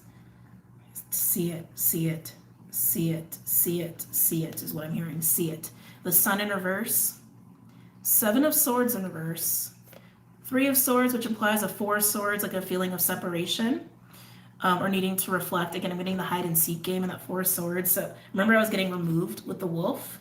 There could have been a circumstance, which I do think is the octopus, represented by the octopus. Again, some sort of restriction or challenge or attachment that is an addiction or something internal with your shadow self, or something external that's toxic that kept you pinned, if you will, and removed from the wolf, some kind of group or some kind of pack, or the feeling of family or the feeling of support, okay? That 4 of Swords energy represents the separation from the wolf.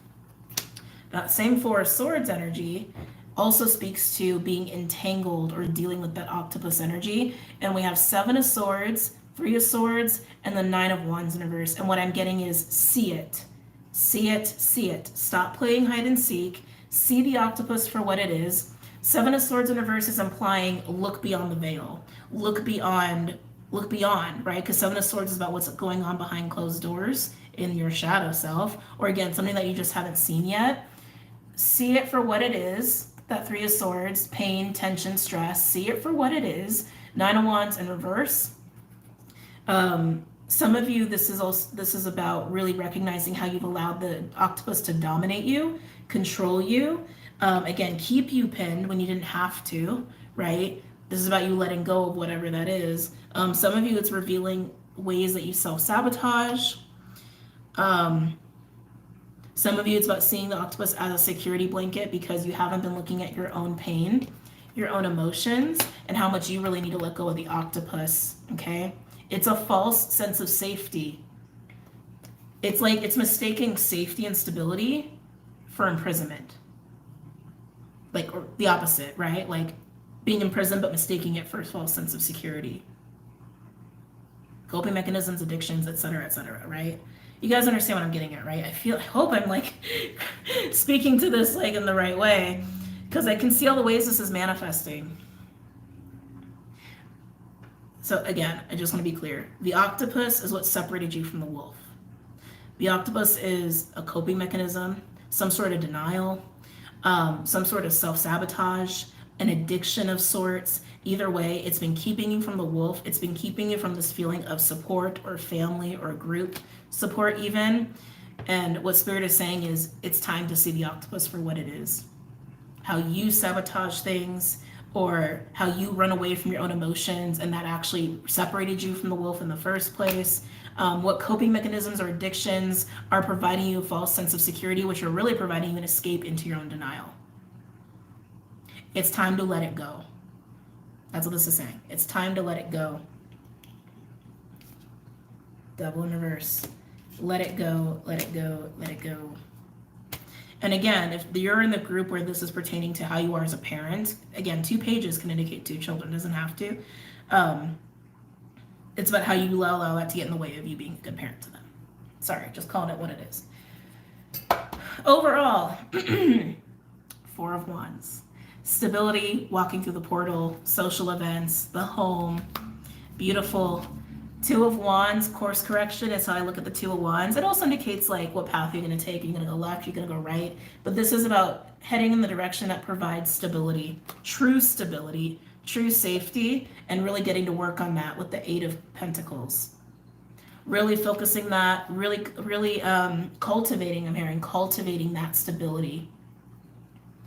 Time to make some choices here, right, fire signs? Some of you guys, this could be purely work related. Some of you guys, this could be building up a home. Or again, that sense of safety or security, but it could literally be in like the form of a physical home. But you got to get away from the octopus, which for a lot of you is about getting out of your own way by facing some painful emotions that you've been running from, maybe losing yourself in denial or addictions as a result of that. Some of you, it's about how you self-sabotage, right? How you self-sabotage, or you've just given up and let the octopus kind of rule you. Either way, it's separated you from this feeling of stability and support, especially when it comes to family or like friends. But this is you, honestly, like getting it together. Getting very real with yourself here. Really putting in the work in. Now again, this doesn't have to be for you. It could be someone you know.